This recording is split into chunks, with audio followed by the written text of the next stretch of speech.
This episode of An Unexpected Podcast is brought to you by Kira Arnold. Thank you. Hello, friends, and welcome to An Unexpected Podcast. I'm Ez. And I'm Lane. And we're talking Tolkien. We're coming to you from the Shire of America, the beautiful state of Ohio, in a little village called Amambada. This week, we're bringing the Fire Brigade as we ride the white coattails of a wizard in hopes of saving a son of Gondor. Sounded good that time. Nailed it. Nailed it. 110%. Ez, all you have to do is actually read what's in the doc. It's a Ron Burgundy problem, you know. You're in good company, my friend. Well, he can actually read what's on the teleprompter. I sometimes struggle with the read. So I didn't want to make a quick aside. I know it's kind of early to be making asides, but I did say Amambada, and I'm aware of that. And I said it last week, and I said I would explain it. Yeah.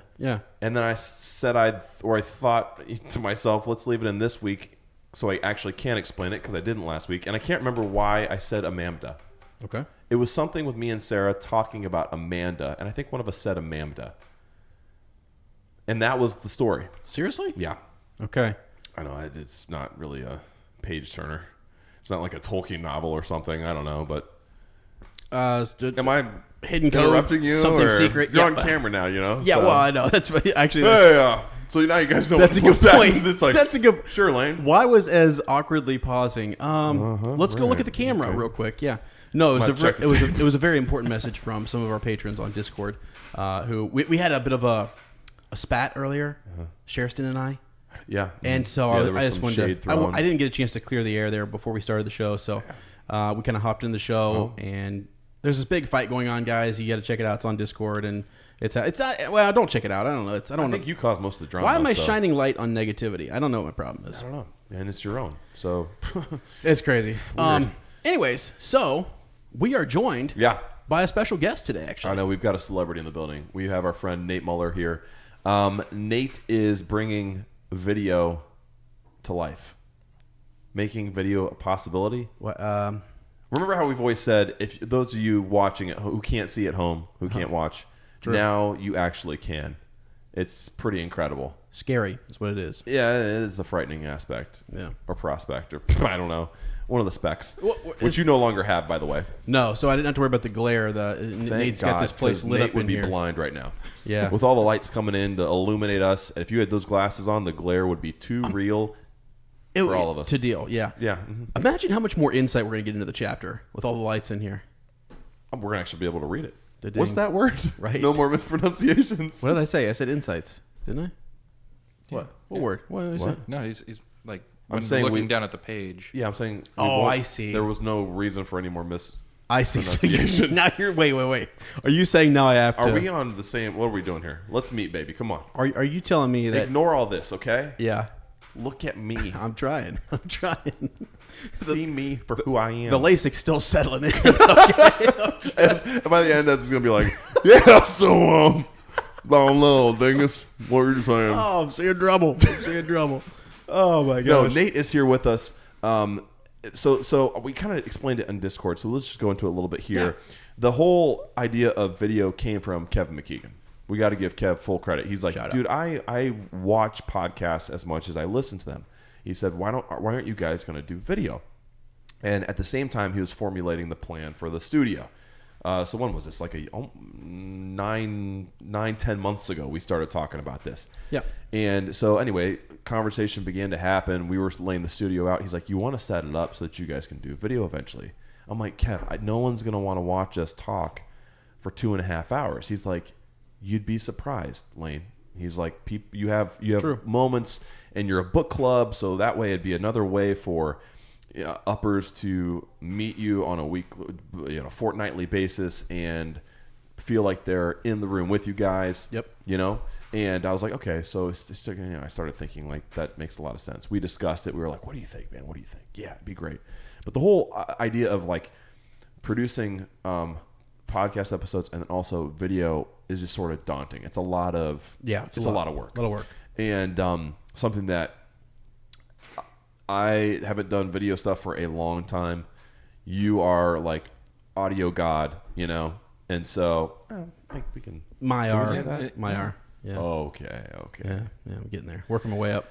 So Walking fast. So anyway, through this whole conversation, and when we were setting up the studio, Kev was like, "Hey, you care if I invite my buddy Nate? He's an upper. He's really into video. We work together. Can he come out and check out the space and just at least have us be able to have enough room for video if we wanted to do it?" Yeah. We were like, absolutely. So Nate came out, took pictures, said we could do it in this space. This space would be good. And so we started talking, and it came to the point where we were like, video, we love the idea. Think it'd be kind of cool to be on YouTube, but we're not going to be able to do it. So we sent a text to Nate and said, "Nate, is this something you would want to take on? Like, would you like to produce the video side of an Unexpected Podcast?" And Nate said, "Yeah, absolutely. Would love it." So that has led us here to tonight. We were this like, trial God. run. Yeah, it's like, and Nate's an amazing guy too. So it's really, really cool that that he's able to do this, and he's also great company. He's also a Tolkien nut like us. Yeah. And so that's where we are right now. This is a dry run, if you will. We're taking a walk down video lane, and he's got us all set up. The lights are up, the cameras are up. This is an amazing experience. Well, and Nate, this is kind of a hobby for you, right? And this is something you're passionate about. Yep, right. 100%. It all started with my sister saying, "Hey, I know you and your wife love to take pictures, and I don't want to pay for a photographer for my wedding. Would you guys be willing to take a few pictures and just nothing crazy, but I just don't want the only stuff to come from the wedding to be cell phone pictures." Yeah. And we're like, yeah, we can figure that out. Jen's like, "Don't go crazy and buy a bunch of stuff to make this happen. This is just for fun." Yeah. I'm like, "Oh yeah, no, Low-key, it's just for fun." Sure. So like bargain hunting and everything, I start going through, finding out who's got what, and picked up the Canon camera first, and it was an initial purchase to kind of get us through the door. Right. And then after I got the camera, I'm like, you know what? That one lens, I mean, it zooms in and out nice, but it's not the end all be all. Yeah. So I start looking at lenses, Uh-huh. and I'm like, well, you know what? It's a dangerous corridor. How do isn't I it? control the lighting though? And so then I bought these soft boxes. Right. Yeah. And it just grew from there. And it was just, by the end of the thing, I'm not going to put the dollar amount out there because my wife she still doesn't know. So That's okay. Keep it secret. Keep it safe. That's big. Exactly. And the other thing too is you didn't technically like step out of line. You were still having fun. Yep, 100%. Right? You were having fun with it. So fun is kind of a relative term. Right. You can't put a dollar amount on fun. That's for sure. Lord knows Ez has tried, and it's gotten in It's not gonna trouble work. too. It'll so. never work. Yeah. But does that sound familiar? Kind of like that's the video side of what you have done with audio. Yeah, it turns into sort of a talking about senses and the tastes and the sounds and all that good stuff. I mean, we had so right now you're on like a what is it? A Shure SM? That's a 58, I think. Yeah, microphone, which is awesome. I think it's 59. It's a 58. It's a SM58. That's industry standard for. That's. He doesn't really know anything about that. Okay, here we go. Ladies jumping in. Project manager's standard. back. He's back. So those are awesome. And then I was just looking at ways to kind of upgrade the sound, really. And actually, once we get out to the studio, we were talking about double insulation. We're talking about soundproofing stuff. We're going crazy. We also had a conversation before we started recording, and as this kind of like just grilling Nate on, he's like, so these cameras we'll be able to hang them like in a spot from some sort of cradle or Nate's like, they're wall mounts, and you can also mount it from the ceiling. It just screws in. Yeah. And it's like cool. And we got to the point where we were like, Ez starts giggling and stuff, and we're like, you just are reveling in the moment. Like, you don't need to know that you can mount cameras to the wall. No, I just you knew that before. I wanted Nate to paint a picture for me. Use your words and paint that picture for me because I can't go out and see it right now. Yeah. So that's what we were doing. We were going back and forth and just thinking about it. And I'm looking around at the cameras and the lights. I'm just like starting to see it. This is just really cool because we have attempted recording before. Actually, the very first episode we recorded, which is a single camera, like right over where Nate is, and just right on the table. Yep. So that many meetings episode. That's right. Of us just telling our stories, and so that's lost. And actually, the first two episodes are recorded. We recorded both that night.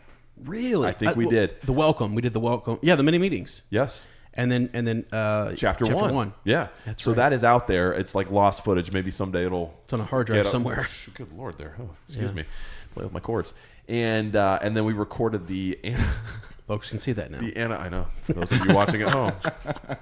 Playing with my cords. We also recorded the anniversary episode. Edited it and everything, but the internet speed here in Amanda and back in Mount Vernon, or Bangs rather, is just not conducive for uploading videos in this modern age. So anyway, we've attempted it before, but it's cool to have, like, what I'm trying to say is, if I could use brevity, is that I'm excited that in the annals, the very first episode we have up will still be in the house. Yeah, in this room. Sure. Like, it'll be kind of cool because majority of it will be out in the studio, the new space and everything. And this is sort of like a trial run to see what it's going to look like and the potential and everything, and having them kind of set up where we would in the studio. But it's cool that the first one will be right here where it started. It's like the long goodbye to the dining room. Yeah, and also the podcast. This is actually our last episode. Yeah, here we go. So set them up there, softball. Set them up. It's been a good ride. All stories. Nate's first episode. We're out. It's been real. It's been fun, but it ain't been real fun. Oh my gosh, it's crazy. So anyway, Nate, thanks for doing all this and being willing to jump in and I don't know, take it on. It's amazing for us, and we're very thankful. It's going to be super helpful. Yeah. I mean, it's just nice to think that we were talking about the element of having him off camera too, and just being able to chime in and stuff like that, which would be kind of cool. So when he comes over and stuff, and having that space out in the studio, it's going to be sick, guys. It's going to be sick. Yeah. And think about the show when we do show stuff, having a couple people locally over and doing some stuff out in the hangout area too. So we won't even record that in the studio. We'll just be out there. Yep. Set a camera up and just talk. On the couch. Some reactions and stuff. So. I don't know. Yeah. It's exciting. We've had some glorious days already, but it's some bright days are ahead as well. So you know what I just realized I'm worried about is people are going to see me do check. I'm like, I'll play with my cords, and you're just hey. I constantly do this. It's a thing that I do. I play with the microphone, and I don't know why. It's kind of fun though, isn't it? I mean, you can do this. Yeah, I know. It's great. Now, careful. That's cool. Careful. Wiggle it. Just so you guys know, if this is ever compromised, throw the mic out. Mic's gone. Yeah, he's referring, for those of you who are not watching. Oh, that's right. Oh my gosh. Yeah, I got to start saying that for real now. Yeah, there's a cord. Stay on track, guys. Come on. Anyways. That's bad radio. There's a cord on the. Oh gosh. So, anyways, it's interesting because you will get to see sort of like I don't know, just some of the things that we do, right? That there, that kind of stuff. Yeah. Well, what I can't wait for is when Lane goes to take a bathroom break, right? So people are like, oh, wow, Ez is really just on his own for like 5 minutes there. It wasn't that Lane had nothing to say. He's literally not in the room. He's actually, I'm just covering while he goes in here, and you won't be able to do that as much with the studio. You're going to have to go out and... They're going to be longer breaks. You're going to be taking a leak. 10 minutes later. So what do you think, Lane? Oh, yeah. Chapter's over, buddy. Cut that out. He's still not here. Strawberries with cream. Oh, man. That'll be fun. You just have a mannequin sitting in his chair. You're like Ferris Bueller. Yeah, just sort of there. Oh, it's funny. Wow. It's great. So let's drop some memes. Is that cool? I know. I mean, quick counsel. I can't even talk. Which one? How's life? Life is, I can see. Yeah. Tell everyone about that. You've had your own little version of Star Wars. Clearly now. The LASIK stuff. We were talking about hymns in Narnia, and so very fitting that you were once you were blind and now you see. Yep, exactly. Sort of an amazing grace. So if anybody saw the pictures from last week, you guys were bigging. You guys were digging. Can't speak. I don't think anyone noticed you because you were in the shadows. You had sort of the dark Neo glasses on, and I didn't even look like myself. And you were holding shoulders because you were being led around as well, which was. I could not see. So I think it was. It's been a week and a day since I've had LASIK, and 2020. I'll tell you right now, out of the corner of my eye, Nate's a little blurry, and it's probably because the light's behind him. That's also probably a part of it. I was earlier this week. I was doing some reading with one of my students, and I'd forgotten to take my eye drops. And the first 7 days are like super important, right? So I didn't take my eye drops in the morning, and it's like coming up on noon. I missed like 2 or 3, which is stupid. It was out in my car, and I'm sitting there, and we're reading, and I start like misreading some of the words. Which, as you guys know, that's common, okay? But this was not a very difficult text, and I'm like, wait, I lost my place, is what it was. And the student was like, Mr. Kirk, your eye looks like it's like really red, like maybe bleeding. And I was like, wait, geez. what? So like I go look at it. It just was. I knew it was getting dry because I was like blinking really. My eyes were getting heavy. So yeah, I was like, all right, you're gonna. Might start calling you Terminator with that one red eye. Yeah, exactly. Arnold. I had to send her out. I had to go get the eye drops, and as soon as you did it, I was like, great. It like started to like heal, and I could almost like see it healing. It was crazy. I'm kind of worried about you. I'm fine. I'm scared. It's especially that first day and we can do a studio update too, but this is part of the studio update, is Ez drove right after his surgery, which he wasn't supposed to do, hung around for 7 or 8 hours, which he wasn't supposed to do. He's like, guys, I'm really supposed to be laying down with my eyes shut. Yep. Was supposed to be, about 12 hours to go. I had to supervise. I got to drive home and, supervise it. That's my role. You know that. I know. But I'm your backup though. Beginning of the school year is going well. Yeah, it's been going really well actually, and it's good. It's just like it's moving right along. And honestly, those of you who listen to Further Up to will know I've got a few quotes up on the board. Yep. Motivated. I feel good, and I don't know, man. It's just I'm also excited for what's to come. I was telling you about some of my plans in the future of this podcast, and just where I'm heading in life, and I'm excited. Yeah. I actually I just feel better. Good times. Good times ahead, brother. For sure. Yeah, but how about you? Happy birthday, by the way. Yeah, thank you. Yeah, birthday. Yes, You're gonna try to breeze past it and just not. I don't. Okay, so I don't know. This is weird. I know a lot of people love their birthday, and I love people that love their birthday and get amped up about them. I never liked my birthday, and I'll tell you why. Okay. It's rooted in childhood. I know it. I identify it. I'm not trying to avoid it in any way. But my birthday is August 31st. It's at the beginning of a school year. So most of you who remember, if you went to school in the U.S., maybe it's just a Midwest thing. I don't know. You get birthday pencils, right? When we were in elementary school, you get called down to the principal's office, get a little certificate and a birthday pencil. Yeah. Okay? They didn't start that till September. No. Yeah. Oh, I remember a couple years in a row. May have just been one time, but it stuck with me, man. Yeah. Nobody remembered my birthday. Wow. Yeah, it's an Eeyore story, but it's true. And I wasn't called down. I didn't get a birthday pencil, no certificate, and I was like, wow, okay. Huh. September birthdays? Absolutely. Wow. Summer birthdays in May, they were all called down. So I was overlooked. And as I've grown older, I'm like, this is really a day I should be celebrating my mom. Yeah, she right. Yeah, did a lot of work on this day. She did. I just kind of survived. Didn't really do much. Yeah. It's great. I love it because Sarah's so sweet. She like gets jazzed up for my birthday. Gets amped. She puts up the birthday sign, which you can see behind you. Yeah. She always wants to go above and beyond. I'm like, hon, I don't need anything. I just want to spend time with you. I want to just pretend it's a normal day. Go about it as usual. But she's always trying to find ways to make it special, and she always does. Yeah. Gets me surprise gifts and just invites family over. Right. So it's been a great day.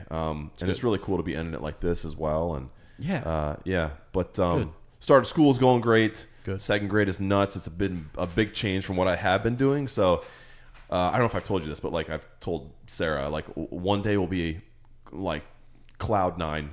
The other day I'll be like, I don't know what I'm doing at all. And then the next day will be like euphoric. I'm like, man, breakthroughs. That lesson was incredible. The kids responded, or I had this moment. It was a breakthrough moment. And then the next day it's like, I don't even know what I'm doing. So it's very up and down right now. And there's a lot of stuff that I haven't ever had to do before that I'm taking on. And so I've just kind of realized I'm probably going to be behind all year long. But I need to focus on putting in things one at a time, getting it under control and doing my best, and then adding stuff on. It's always, for me, it's always the curriculum stuff. It's always the I don't know. The relationship side with kids is always easy. I love that part. Yeah. It's the other stuff that is, difficult. But right. Yeah. Well, and you're now responsible for those learning targets, the as you said, the standards. And a lot more kids all day long at once as opposed to shorter bursts. So it's a pacing thing too. It's very different. But it's wonderful but exhausting, man. Yeah. But life's good. I went to a wedding yesterday, which was really cool. My good friend Logan Manning got married to Bethany, his wife, and hung out with some of my rugby friends, and it was a good time, really good time. So good. Life is good, my friend. Awesome. All right. Some dropping eaves. Okay. Let's just get in there. All right. Not much Amazon show news going on. Nothing really breaking. We're still reeling from all that discussion last week. Where's our story going to take place? the whole discussion about the Tolkien Estates involvement, where Tom Shippey is involved in the team as kind of a veto man and representative for the Tolkien Estate, sort of a figure for them to help the production remain as true to the text and Tolkien's literary creation as possible. We had some great comments from uppers about like who we'd like to see a lead character be, how they lay the show out, what's it going to look like. And I have fallen in love, man, with the idea of following, at least in part, Sauron. Mm-hmm. Following Sauron, making him a lead, fleshing him out a little bit. Maybe not totally, so you don't lose any of that mystery that comes with him, but having a little more meat and potatoes kind of filled in with who he was as a character, and maybe some of his, I don't know, his inner struggle. Could we like... I mean, that'd be wild. Could we discover some of that? That'd be kind of interesting to... Yeah, what's going on there with him? I mean, is there some... Is it all just pure evil? I mean, right. Like how much of his light side still remains? Does he only use that as a method of manipulation?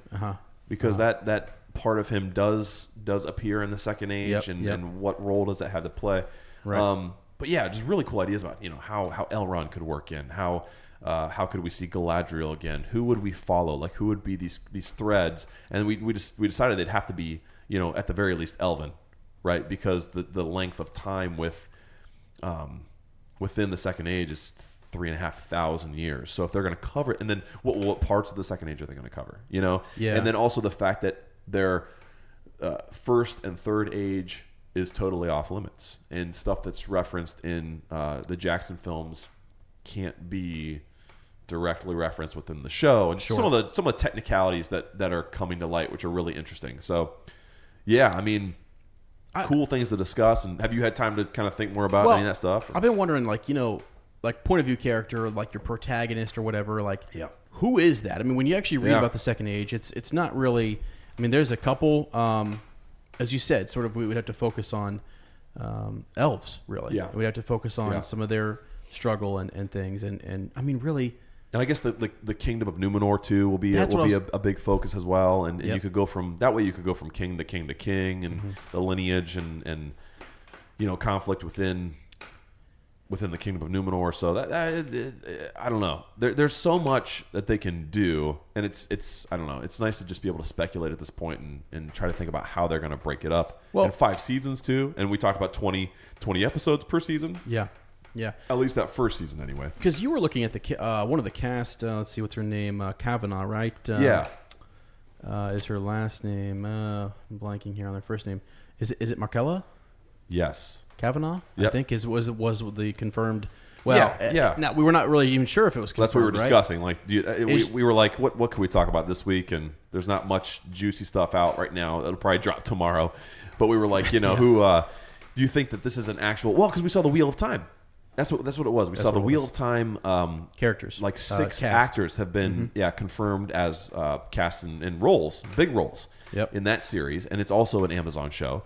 And so we were like, we've only heard of this one Australian actor being cast, and we were unsure of who she'll be. Is it real? Well, and then the name they give for the character, Tyra, I'm guessing, isn't within the Tolkien lore anywhere. It's sort of an invented character, a la Tariel, or is that just a front so that we don't know who she's really going to play? Yeah.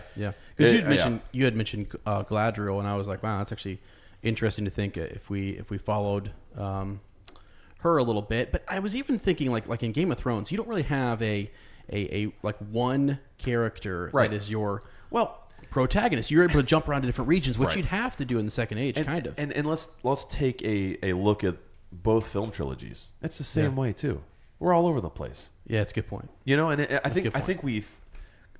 think this is part of what it is. We see the Fellowship as one character. Okay. It's nine individuals, but we see that as one unit. Mm-hmm. And I think we think in our heads, well, we don't ever really leave them. We're always with a chunk of the Fellowship, right? Yeah. Just splintered and in different places. But really, that's 8. When after Boromir falls, that's 8 characters we're bouncing in between, plus the characters that they interact with in the new regions as well. Sure. Plus getting a glimpse of what Mordor is doing and Isengard. And so I think it's maybe, I don't know, it's funny to think that they've been jumping around all along. It won't really be new. I think it's because for the most part, it'll be totally new characters. Yeah. And maybe that's part of why it's. I don't know. Well, we're trying to figure out the lens. Like it'll be, yeah. We've been talking a lot about lenses today, but we're trying to figure out, like, how are we going to see through, how are we going to see this TV show, like through, which of our characters' eyes, point of view, and all that kind of stuff. So, I think that's interesting. My question is, how is it that Amazon is moving this quickly with the Wheel of Time stuff? Is it the Tolkien estate?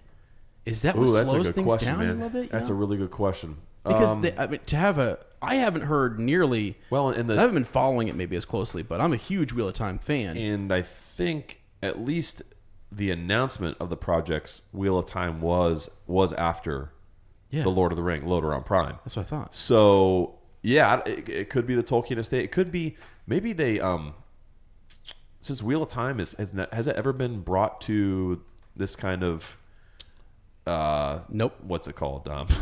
TV, film. Yeah, this level of exposure. That's what I'm looking for. Okay. Here's a lens, camera term. There you go. But maybe because Lord of the Rings is so, Wheel of Time is, like I said, hasn't been exposed as much, so maybe there's less pressure. Okay. And maybe there's more, is it the Tolkien estate? Is it the amount of pressure to get it right? There's nothing to compare it to, so you really are just sort of like, whoever's in charge of that, go with it. Right. And let's see what you. Right. Yeah. So that could be. Yeah, I don't know. That's a good question. I just thought, I was like, man, they're really, like, the fact that they have like, we've got 5 to 6 cast members already, and we only have got the one that's not even confirmed or anything crazy. It's pretty nuts. Yeah, I know. So, or are they confirmed already and they're just not releasing them to us? Oh, sure. There's probably that's maybe they're just keeping everything real close to the chest because they're supposed to be filming like nowish. Yeah, that's what I thought. Originally, that's what I thought. So they are. They're just not telling us. Keep it secret. Huh. Keep it safe. Listening to the words of Gandalf, I guess. But whatever. Right. I guess he's wise or something. I don't know. Mm-hmm. But anyway, we love the conversations you guys are having in the Facebook group, and we get emails about ideas and theories and stuff. It's an exciting time to be a fan of the world of Middle Earth. Yeah. Again, the Tolkien biopic. It's probably one of the last times we'll really talk about it. I guess it's out there, and wow, that's really sad. I mean, it's out there. As you said, it's glorious. It is. It's oh awesome. My gosh, it's amazing. So my dad wants to see it really bad. I have not had a chance to show it to him. Yeah. I got to go out there and buy it. Got to. So get on Amazon, baby. Yep. Be here tomorrow. It's just an amazing film. Like I can't. I want to meet Dome. I want to talk to Dome. I'd love to talk to Lily Collins. We have an invite. I'd love to talk to Nicholas Hoult. I mean, I wish it had more exposure. I'd like for the quality of film. I can't believe it isn't more. I don't know. It hasn't been more widely released or talked about. It's just that part's kind of a shame. But you know what? It's a nice little secret that we all know about and we can spread and share. Yeah, so agreed. That's kind of cool. So a studio update. Throw down your plow and hoe. We have electricity for the most part. We have our electrical lines all laid. A trench may or may not have been dug. I don't know. I can't confirm or deny because I definitely didn't there's no permit obtained. So all right. Is that on record now?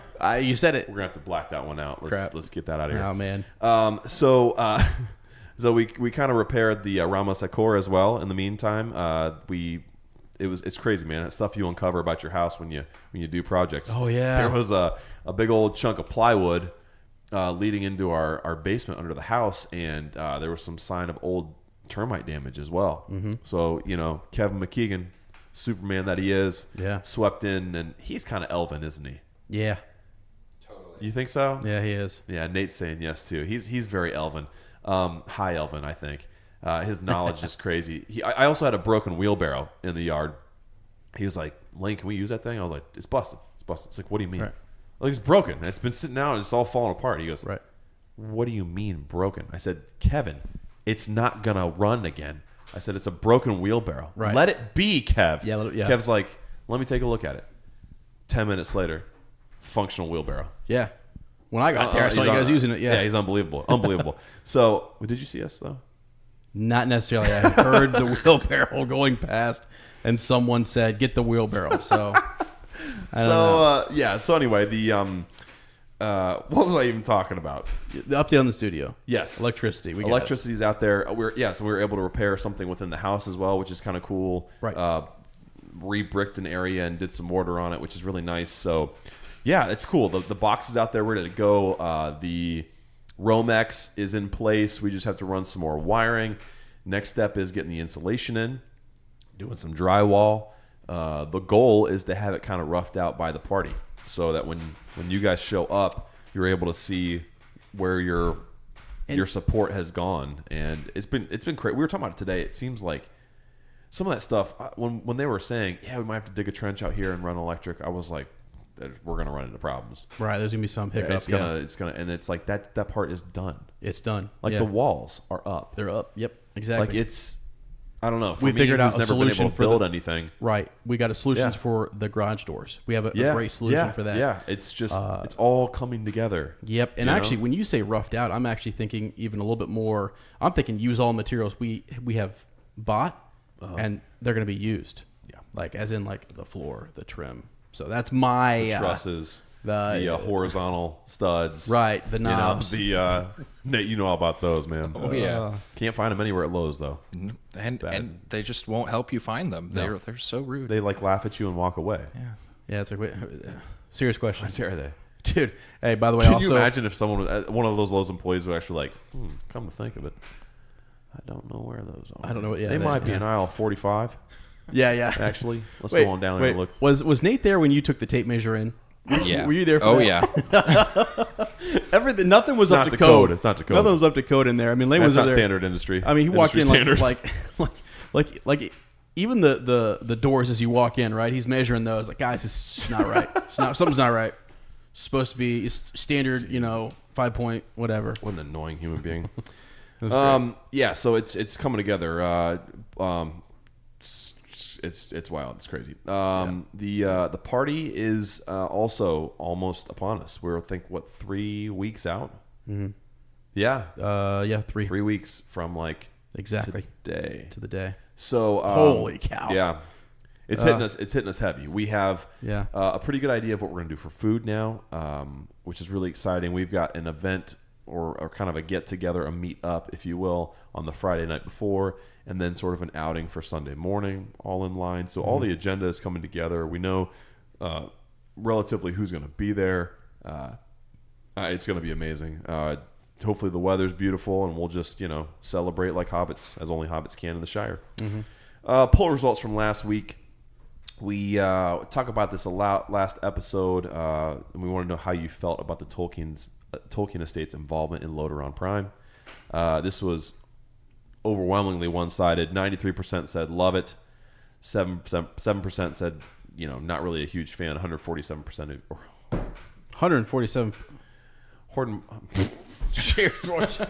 Horton here's who. 147 of you voted. And so it's a good thing, I think. Overwhelmingly, we think that this will help produce a better show. I did want to. Nate was working on the cameras that we were talking about, but I wanted to know his thoughts on show development. How do you feel about the show? Who would you like it to focus on? Is there a direction a wish list you have for the Second Age? I mean, if I could just focus in on anything going on throughout the entire area, I would want to. I've always been more interested in the lore of the wizards. I've always been more interested in that. That's the inner nerd talking. Dude, you guys are really similar. I'm with you on that. Yeah, man. I just wanted, if they could just dig so far into the lore for that would be everything for me. We've gotten a lot of surface level so far with wizards, right? We haven't really had an intimate look at. Well, yeah, and so here's something with the wizards. It's like, at what point, when they enter, right? I think it's near the Third Age, right? Is when they come in, I think. But it's why did they need to show up? What was the conversation going on beforehand? What is the lore, right? That's really interesting, and I wonder if we're going to get some of the Oh gosh, like Maiar, Valar kind of influences and things like that. Like we haven't really talked about that, have we? No, we've been focusing on these like groups of not people. Elves aren't really, you know what I mean, but familiar groups. You almost say elves aren't. There are some people on Discord right now that are going elves aren't men. Okay. Is what I meant. Okay. So, but these different races we're familiar with, groups of people. Yes. Okay. I hear you. That we're familiar with. Yep. And we haven't really talked about some of those more elevated beings, I guess. Right. Ethereal. Exactly. Which is what I'm thinking, that there may be some. It'd be really cool to see too. To have some conversation or to have some almost like foreshadowing of like a need for them to come into play, right? Or there'll probably be a shirt now that says elves are people too. I guarantee Phil or somebody, Sheriston's working on it. Somebody, Patreon. That's definitely trending on Twitter. Hashtag elves are people too. Yeah, great. Way to go. Unless you're Lane Smith. Oh my gosh. So that's neat. And then that's like, cool. Yeah, I like that. So because we're thinking, what are your thoughts on like Sauron? I mean, he's going to be right, big deal. How do you do that? How do you? Yeah. How would you like to see it done? The like rise of Sauron into power. But at the end of the First Age, there's just sort of this void, right? Because Morgoth has been banished, and they can't really talk about the First Age, which is nuts. Right. I know. I think it's gonna leave a lot of the context up to like people to read or fill in or them do later. I guess I don't know. Because Lane's idea, we were talking about this last episode, to kind of have a little montage or something at the start, or just a prelude, something. Oh, yeah, that'd work real well. Yeah, and it's like I would love to see the end of the War of Wrath, or that kind of abbreviated, and that you can always expand it later on. But it would be like how you get the Last Alliance at the beginning of Lord of the Rings, right? And it puts it into like you get some of that backstory that builds up into the Third Age, and then you're able to, I don't know, it gives a little more backstory and is helpful and more meaning when you meet Elrond, right? To know that he was there when those events happened, stuff like that. I don't know. So it'll be interesting to see how they do that. But how would you like to see Sauron's rise? More mysterious, or would you like a more like behind the scenes look? Them kind of explore that, or I would want to get more into what sort of framed him to become. At the start of the film trilogy and the book trilogy for where we all began here. I think that getting his perspective and understanding where he came from, what his mission set was, where he came from. Yeah. And I don't want to say humanizing him, because that is almost impossible. Sure. He's the embodiment of evil. But it didn't necessarily start out that way. And it's crazy. I'll dig into the Silmarillion for like 5 times a year, and I just do that, and it's always been interesting to me to kind of see the world shaping that that book can do. Yeah. And I think that this series has an opportunity now to do the same thing, but for people who especially are just cinematically prone. I think that'll definitely speak to that audience, but I think they're going to get more of the book reading audience than maybe they anticipated with this.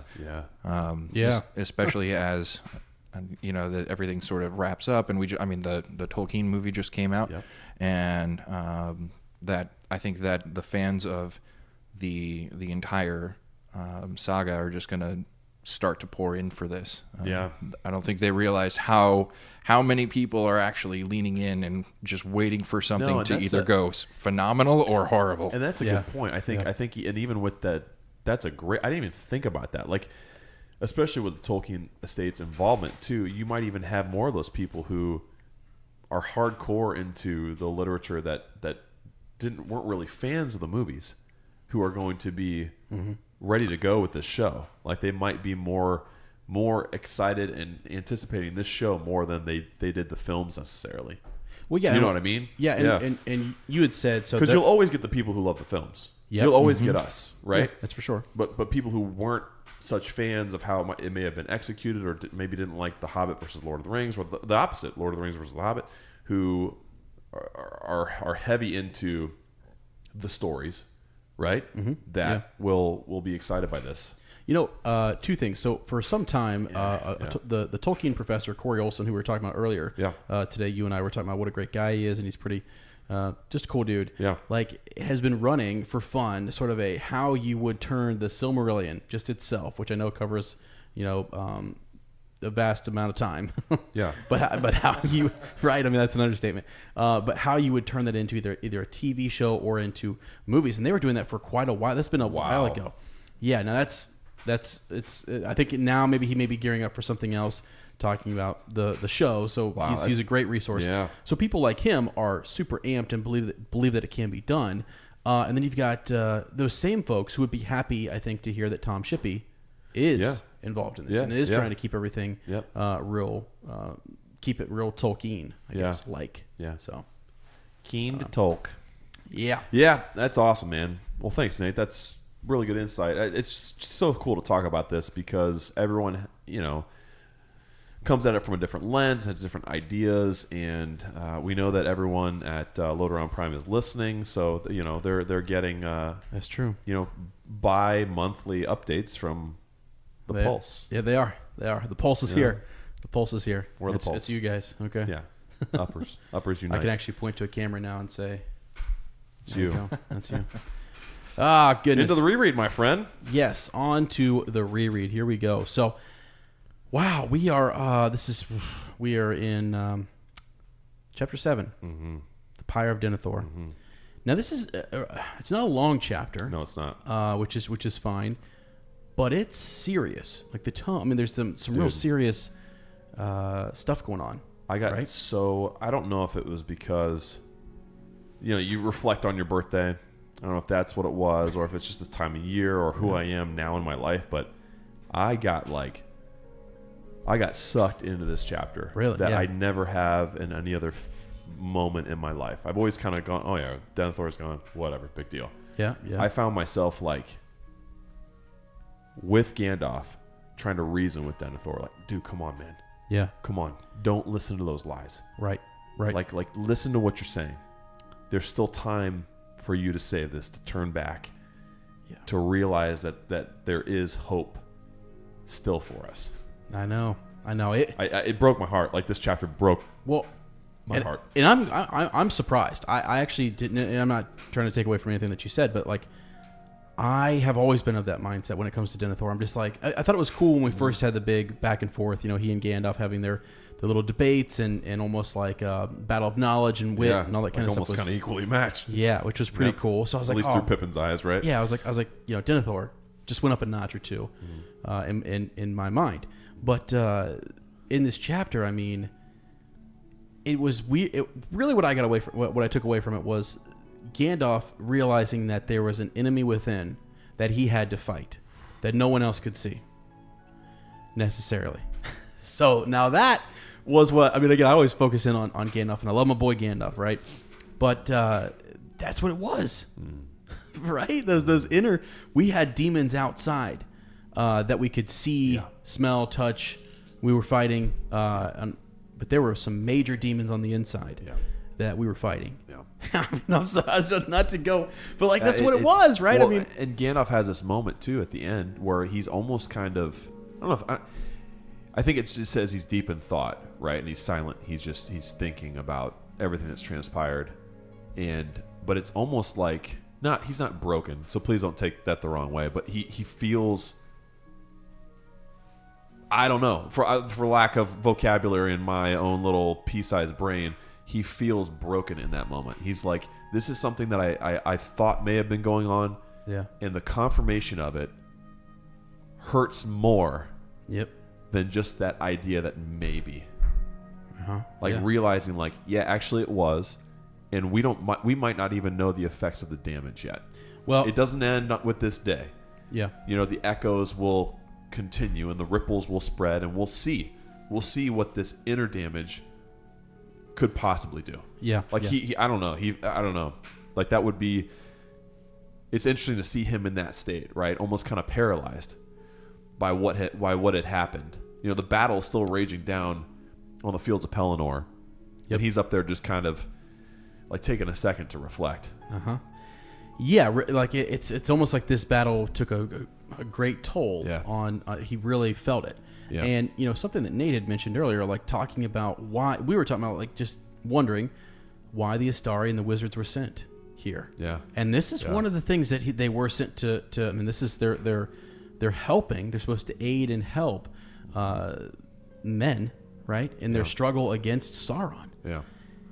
And for him to know that was kind of like that's his driving force. That was their agenda, right? And this happened. And for him to be outmaneuvered in that way, I think probably hurt, right? So, and just to jump into, I'm going to jump into a summary so we can get this all out and then keep talking. And I like this because I want folks to understand what we're talking about. We're talking about slow you down, bro. Thank you. Okay. I'll do a little commercial. Hey, oh my! Baby, bye, bye, bye. We got to be careful about that now, right? We're gonna get flagged. I'll do it for free. I'll do it for free. You get flagged on demonetized. Exactly. So, just in summary, we switch back to Pippin's perspective, and the Witch King has disappeared from the gate. Last time we were there, we saw the Witch King, the Black Captain, facing down Gandalf. Wow, and the horns that sounded. That's sort of something that our hobbits will never forget that we're there, and to see that call is really what took our Witch King, our Black Captain away, and Gandalf is sort of left there, right? Yep. Now, Pippin is on this urgent errand to get Gandalf's attention because Denethor's madness that is causing. He's wreaking havoc inside the city in a major way. It's like it's not affecting a lot of people, but it's affecting significant people, right? And the impact is just as great. The impact is just as great. It's just as great because it's so big that there may not be like it disturbs the transition of power. Well, and even Gandalf says that it turns friend against friend. Yes, it's not happening down on the battlefield. Right. Like up here, you have men who have all vowed to protect the king against one another. Yep. Baragon, right, was fighting those men who were loyal to Denethor. Right. And boy, did Gandalf have some words. Thank God he did. For them. Yeah. And the crazy thing is, both sides were fighting for what they believed was the right thing. And he talks about how that's to the delight of Sauron. Yep. Right? Absolutely. Yeah. So Gandalf did wish to pursue. I mean, he wanted to go after. The Nazgul, but Faramir, his life is hanging in the balance here. Yeah. So they race back up to the Citadel. Gandalf is there, and he's able to perceive, I guess, the evil that's happening and the discord that's going on there in Minas Tirith. So he reaches the door to the House of the Stewards. The two found Denethor's servants bearing swords and torches standing before the lone figure of Baragon. Yeah.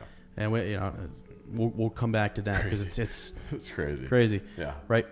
Two servants had already fallen to Baragon's sword. So it's real serious. I like that name, Baragorn. Serious. I might use that for D&D if I ever get into it. There you go. You're welcome. Or Earacorn. Ear of corn. Nah, maybe. Nah, I don't think that's going to fly. Good podcast name. That was a really good podcast name. Save that. So yeah, these men. Gandalf again. When he comes in and he's got, just this spirit about him, right? This light, this energy, especially when he's angry. Almost youthfulness too. Yeah, too. The way he moves and everything. Gosh, the way he springs up on the table and the pyre and everything. Pippin's like blown away. Wild. Yeah. But no, you're right. There's an anger. Yeah. Yeah. Tolkien, he specifically says that, and it's interesting because we haven't seen. He doesn't get angry very easily. Mm-hmm. You know what I mean? Right. And if he is angry, it's for a good is for a good reason. For sure. Yeah. So now, as they're up there, Denethor threw open the door, drawing his sword, but Gandalf lifted his hand and the sword flies away out of his grip. Yeah, that was cool. Yeah, it was awesome. So, the wizard kind of basically at first subdues his madness a little bit, right? The steward said that Faramir had already burned. Rushing past, Gandalf found Faramir still alive in the funeral pyre. To Denethor's protest and tears, Gandalf lifted Faramir and carried him away with a strength that surprised Pippin, as you said. Denethor, the wizard said, did not have the authority to order Faramir's death. And this is where it gets a little spooky. I mean, because after that, we see a different side to Denethor sort of come out. It's almost like he is possessed, and there is two sides. Yeah. Here's something we hadn't seen, which is him laughing and going mad, really. The madness is coming out. We're seeing it. So, standing proudly, he produced from his cloak a Palantir similar to the Orthanc stone, right? He warned that the West was doomed, and he had foreseen the black ships of the enemy approaching. That's what's crazy, too, right? Yeah. And Pippin, I mean, later on, in the next chapter, I think it is, we'll get a reference back to that and what Pippin thought it was, I think. Or Merry, one of the two. No, it was Pippin. Yeah. It was Pippin. So, anyways, real interesting what he sees there. It's interesting that he sees that. Yeah. And was he led to see that? Like what? Did he just not understand what he saw? So think about that for a second. Yeah. Because if the enemy saw that, if Sauron saw that, wouldn't he try to counter it? Right? I mean, like if he saw that Aragorn was taking possession of those ships and that he was another threat, or am I? You know what I'm saying? Yeah. Well, so what did Denethor? Did Denethor just see the ships though? That's what I'm saying. Is that all he saw? That's what I'm assuming. I'm assuming that's all he saw because did Sauron even know yet? And that's what I'm saying. Yeah, when was it shown? Yeah, I'm thinking it was just like this. There's an unknown force you don't know about. Yeah. Yeah. Here you go. And just seeing those black sails, he would probably know where those Corsairs are from, and actually both of them. So even if Sauron was leading him or guiding him in some way to see something awful like that coming. Sauron has that's what is supposed in his mind. Exactly. That's what's supposed to be coming. Exactly. Yeah. But there's the okay. Right. Awesome. Well, and I guess if you want to go on a deeper level, even if somehow Denethor knew who had taken over those Corsairs, that's bad news for him too. Well, that's exactly what. It's not as bad news, but it's still bad news because he goes on to talk about that. He does. He condemns Gandalf. Supplanted by for bringing. It's all bad news for him. Yep. He doesn't see, and that's the whole point, isn't it? I mean, he's forgotten. I can't wait to talk about this. He's forgotten what his role is as steward. Really. Yeah. Which is crazy. So as you say, it kind of brings this young upstart ranger to replace him as a ruler. So anyways, let's. Yeah. I think that's pretty much where we can kind of stop, and we'll get into the rest of this because there's some cool stuff that happens at the end. Yeah, super good. Super good. Man, all right. So this, as we mentioned in the summary, Pippin is on an air and he says Gandalf, right? And he's crying to him. Shadowfax halted, which is interesting. Wonder if, right? Gandalf didn't stop him. Shadowfax. Yeah. Like Gandalf was probably so focused on the Witch King, right? He might not even have heard Pippin. Yeah. And it's our Lord of all horses who hears our Hobbit. The connection again between animal and Hobbit and just the importance of animals. Yeah. Yeah. Exactly. It's pretty cool. Exactly. I love that. Yeah. What's cool is Shadowfax. I mean, even in the next chapter too, plays a role. It's kind of funny. Yeah. That's amazing. So. But what's interesting when Gandalf looks back, he realizes that Pippin is here, and this is not where Pippin's supposed to be. Right. He's sworn to be, up there next to his lord and near the citadel and what have you. So he is a little shocked that he's here. It is not the law of the city that those who wear the black and silver must stay, or is it not the law, right, that they must stay in the citadel unless their lord gives them leave? And Pippin says that he sent me away. And that he's out of his mind. Right. You're right. Yeah. You're right. He's frightened for sure. Saying that he's afraid that he will kill himself and kill Faramir as well. Can't you do something? And that's a question. What all can Gandalf do? How much is Gandalf responsible for? Because again, for someone with his power and all of his insight, this is a tricky situation because Gandalf is torn, right? He's going to let the Black Captain, the Nazgul, the Witch King, head out there with other individuals who are not as powerful as he is. Right.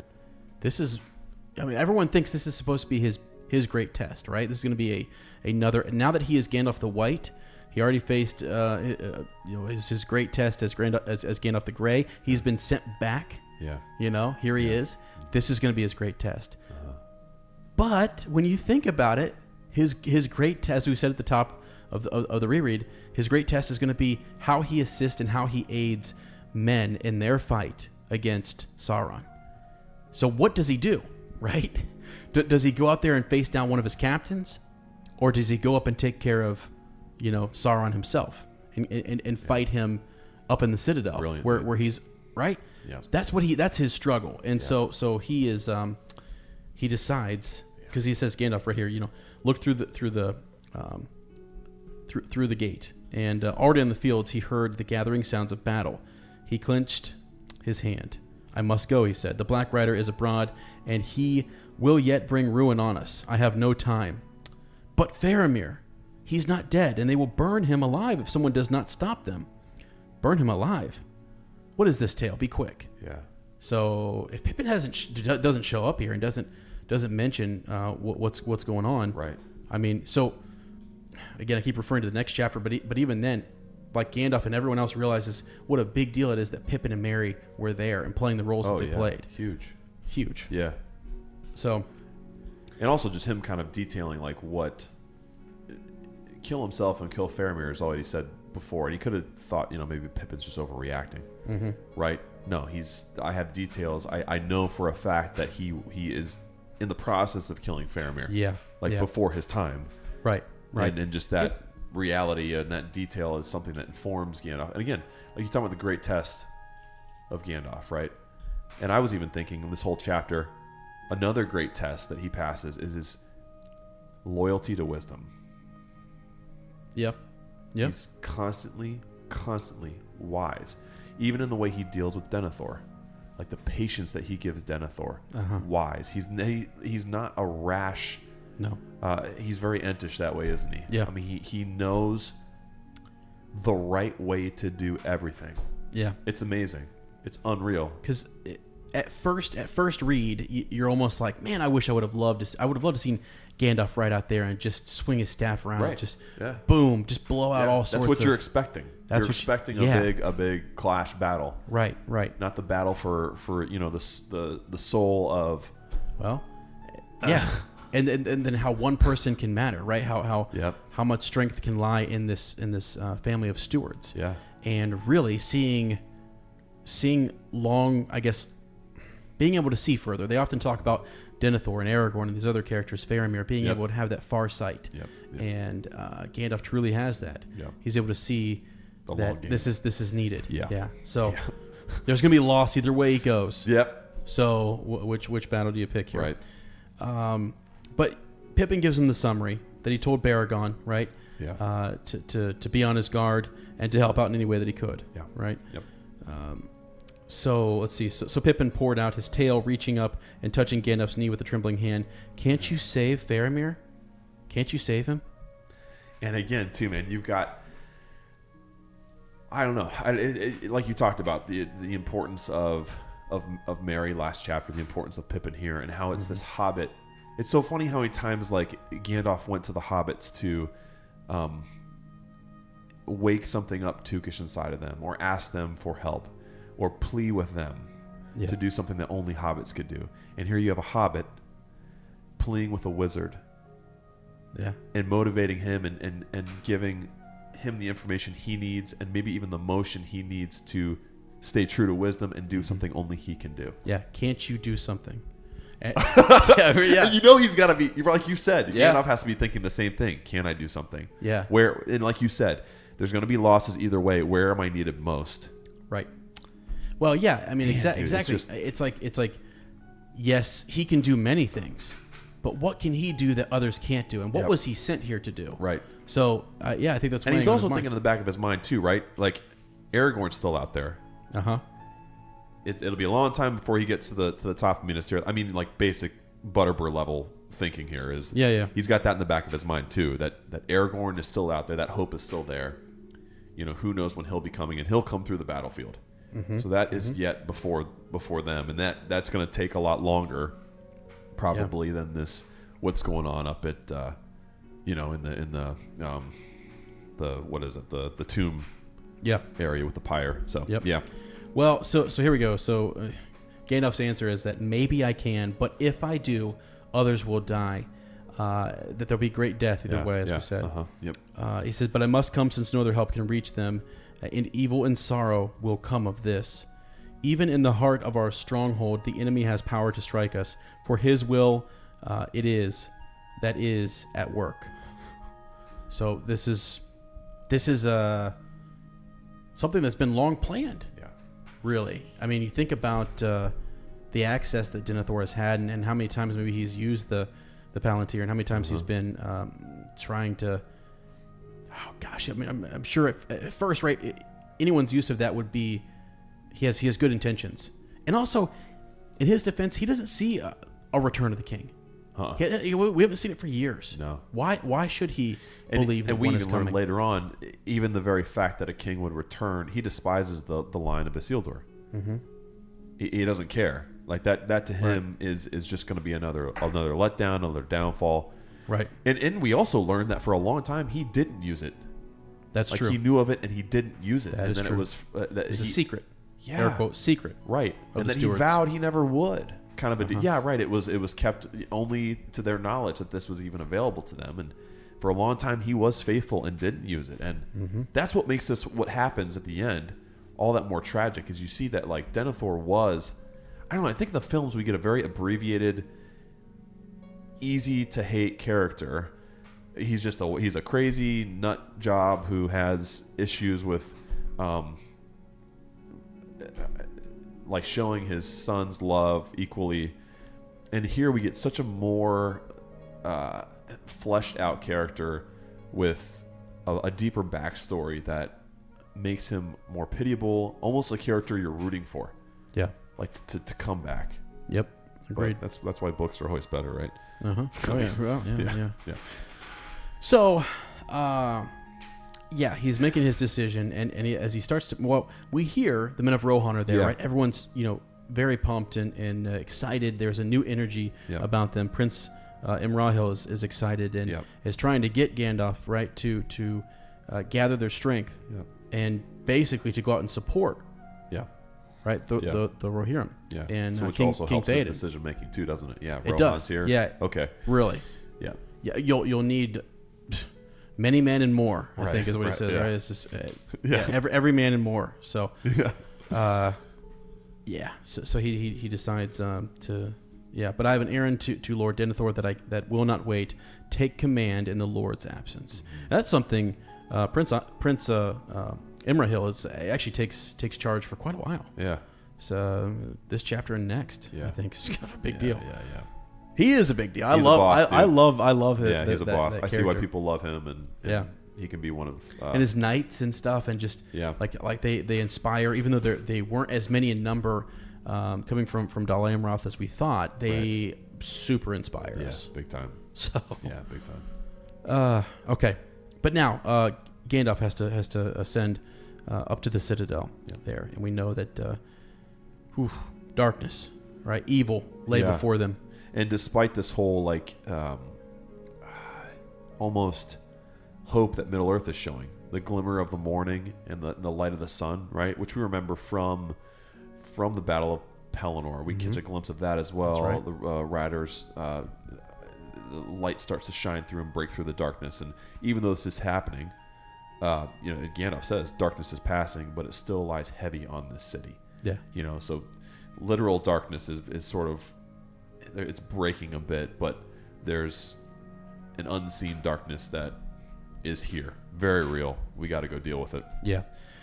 It's also interesting in this chapter, right, that we know almost the end of the battle and what happens, right? Right. And what happens to the Black Captain, but then we flash back here too.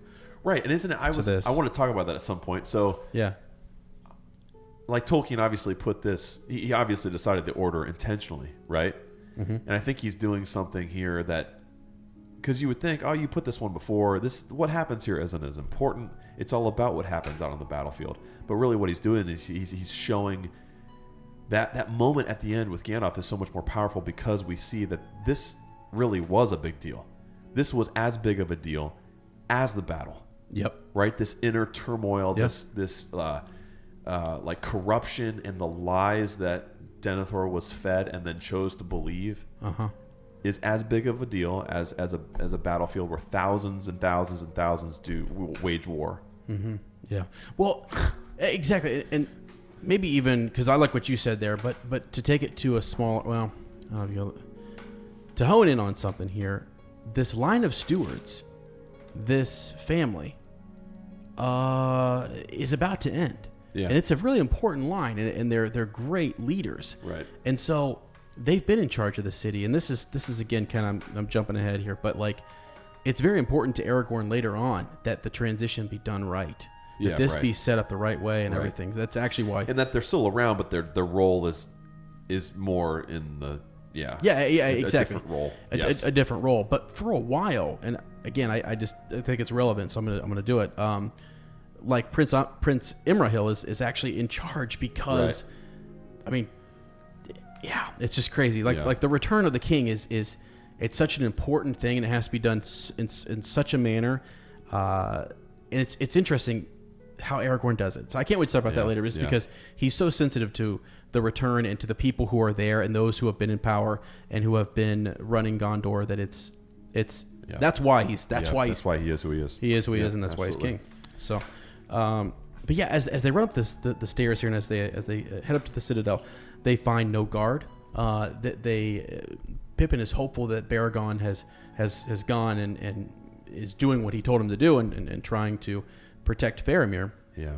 But when they get there, they realize that there's one of the guards is slain, and the gate is open. And this is the line that we were talking about. The key was taken as well. Yeah. Work of the enemy. Gandalf says, such deeds he loves. Friend at war with friend. Loyalty divided in confusion of hearts. Yeah. So that's what we're battling. Yep.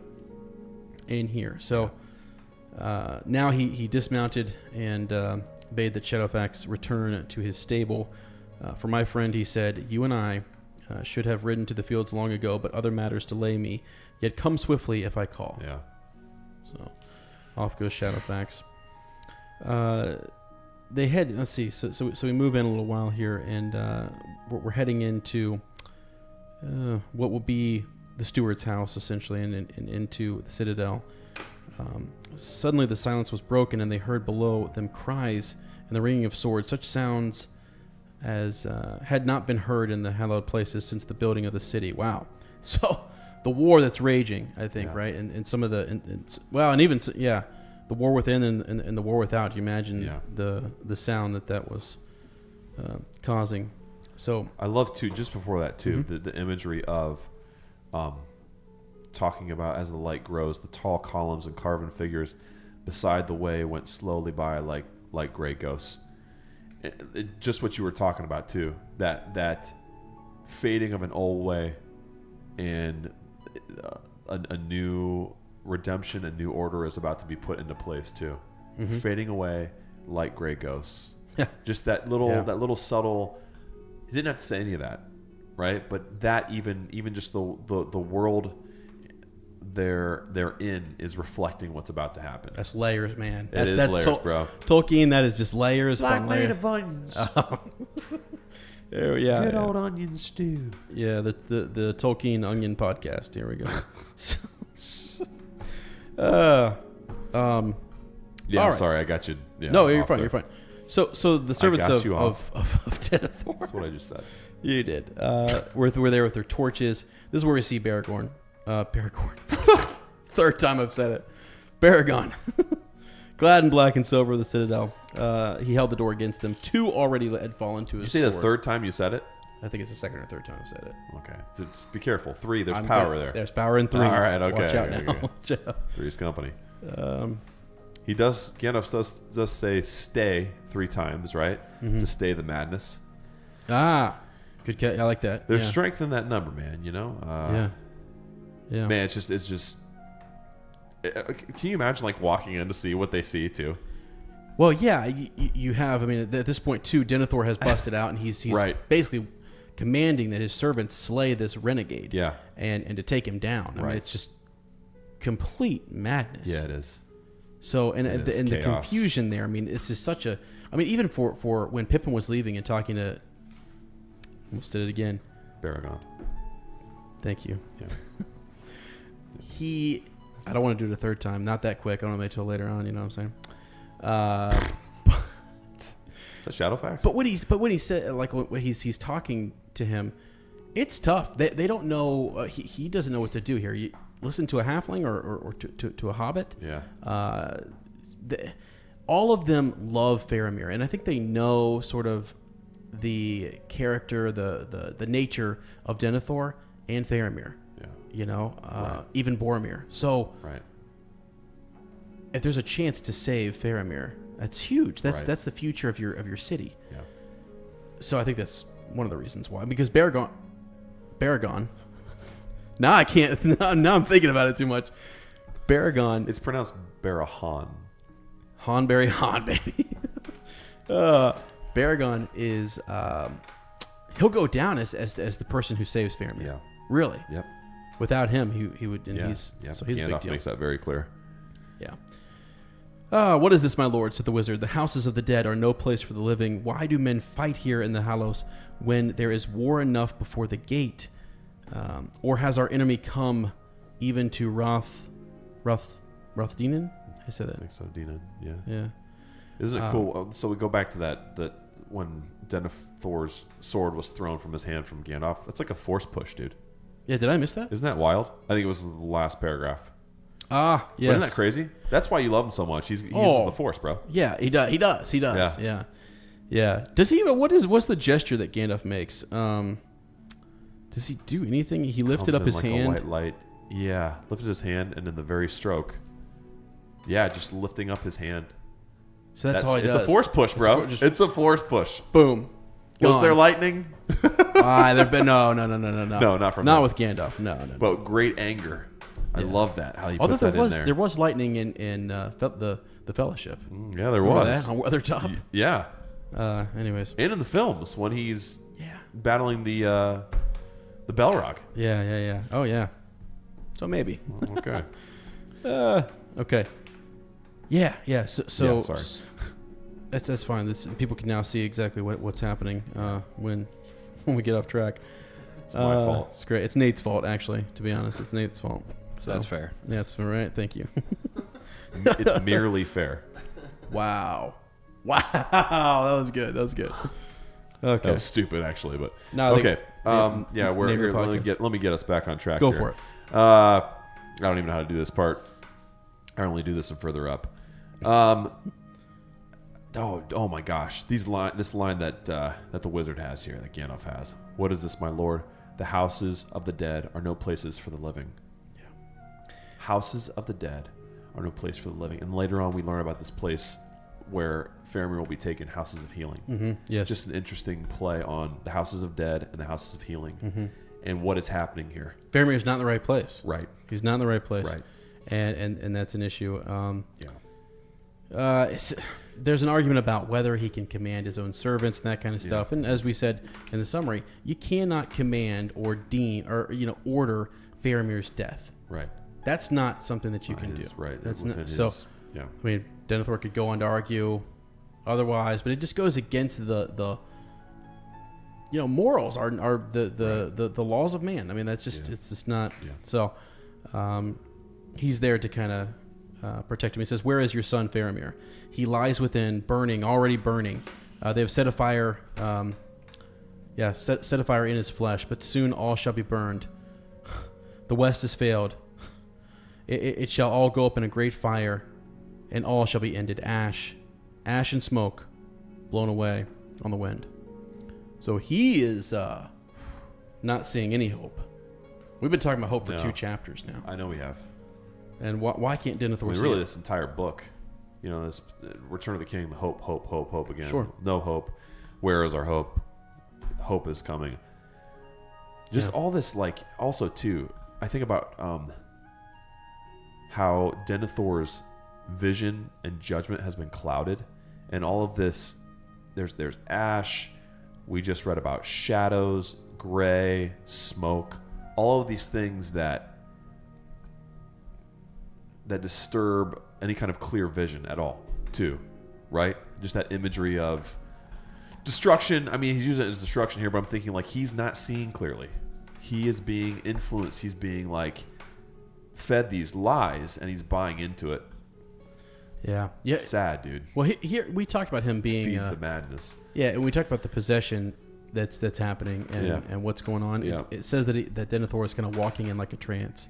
So Gandalf will push through here, right? And we see this spryness or something, right? We see this. He's really strength that lay hid.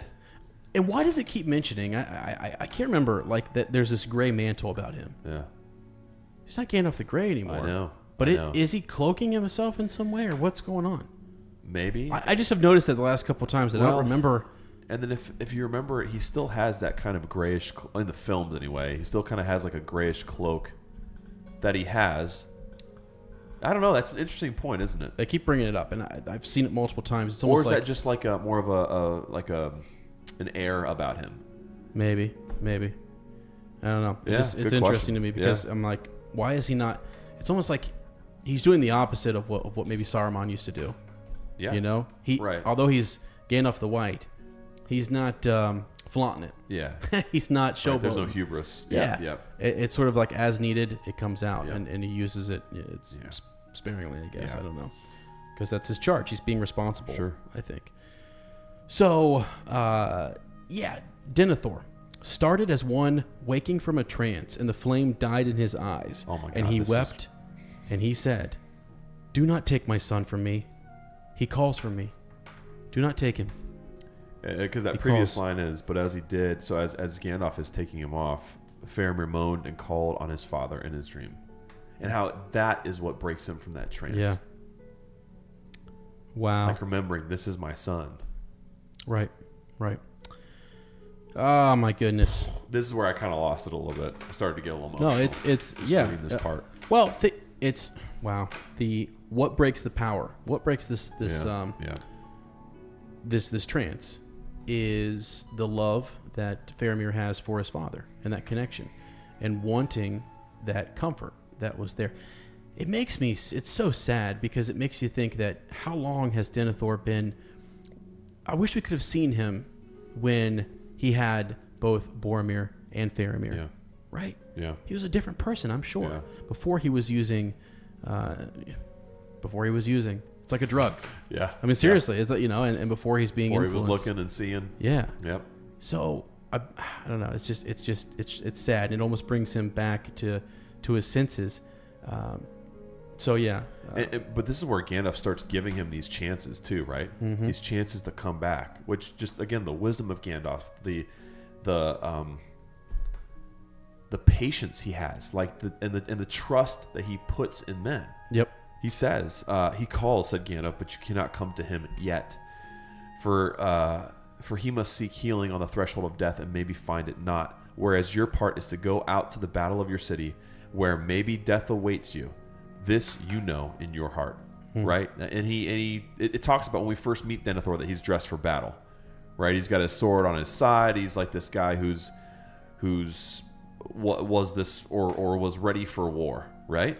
And then when it's time to go out, he sends Faramir. He sends everyone else. He stays up in his tower, and how this is a chance that he could redeem himself, right? And in the same way, a long time ago, Theoden sat kind of in a trance himself. Yep. Okay. And he was roused, and Gandalf pretty much said the same thing.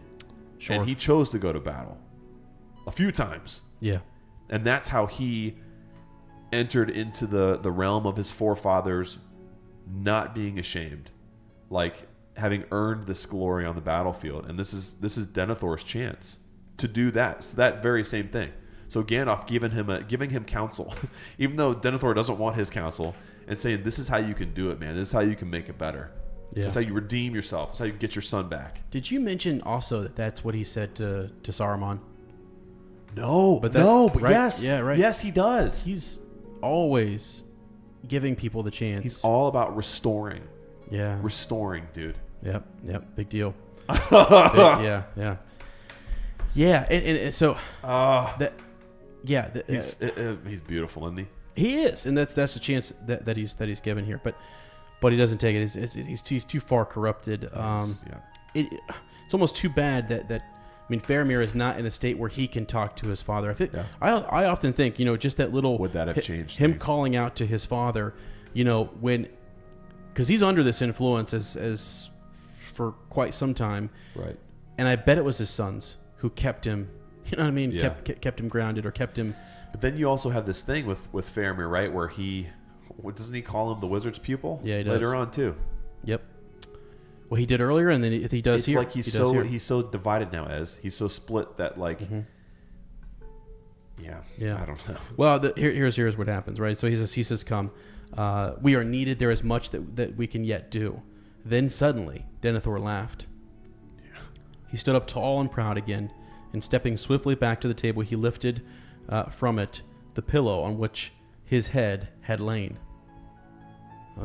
Underneath the pillow, which his head was laying, is the Palantir. Yeah. That he's been sort of obsessing over. Yeah. And hiding. And this is the steward's secret. So, let's see the little description here. You could kind of see the glow with an inner flame. Sure. And the way his face looks, right? Yeah. Hard as stone, sharp with black shadows, noble, proud, and terrible. Mm-hmm. And his eyes are glittering. Yeah. Yeah. Oh, gosh. Yeah, and here he goes. Didst thou think that the eyes of the White Tower were blind? Yeah. Wow.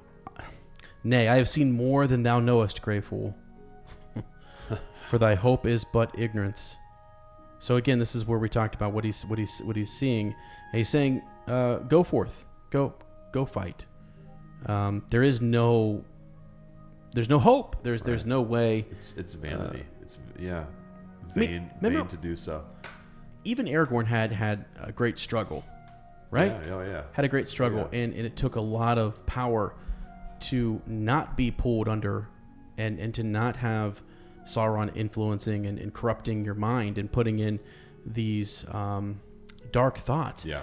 In the House of the Healing, you'll see, we'll read later on, that every single one of them who were under the influence, or who had the shadow effect on them because of their interaction with the Nazgul, like in their dreams, it's just dark. I mean, just dark thoughts. It's just it's demon-like stuff. I mean, it's just evil whisperings into their mind that corrupt them, and they can't unsee, or they can't see beyond it. It's and we see how it. We've had a glimpse of that as how it's haunted Frodo, right? Yeah. I mean, from that interaction at Weathertop that carried on the physical burden, but also what that did to his mind as well. Mm-hmm, yeah. Mm-hmm. That's a great point. Great point. Real quick while we're in here, so I'm back in the dock. Is this artwork from Alan Lee in here that you have, or what? Who is the? You got a couple of different pictures or images in here. I do have a few there. Here we go. The bottom one is from that's from Alan Lee. Gotcha. Yep, which is when they come into Minas Tirith and they meet Denethor and he's in his grief. Okay. There's another one. I love seeing different depictions of him and how people imagined him, what he looked like. In that one by Joshua Caros, you can see he's kind of more dressed ceremoniously and for battle, and his sword's at his side, and he has armor on. Yeah. And just kind of a different look than he's portrayed in other illustrations and in the film and such. So, yeah, he's a fascinating character. He is one that I've never really appreciated until this read through. Well, and how sorry we are. We love Faramir. We love Boromir, and this is their father, who has been holding the seat waiting for them, and he's proud. He's.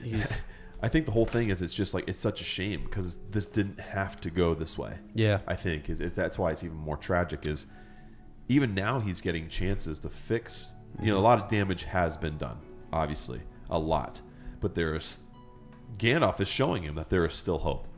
Mm-hmm. And this is how, for you personally, you can you can get some of that back. Yeah, and just the he has believed the lies. Yes. The lies he's been shown. Yes. And that's taken too much of a grip on him. And it's almost like what you see in that Palantir. It's up to you. Yeah. How you interpret it a little bit. And also you have to be careful with sight. I mean, sure. Because some of the stuff is just being taken at no context. No context right. at face value. Right.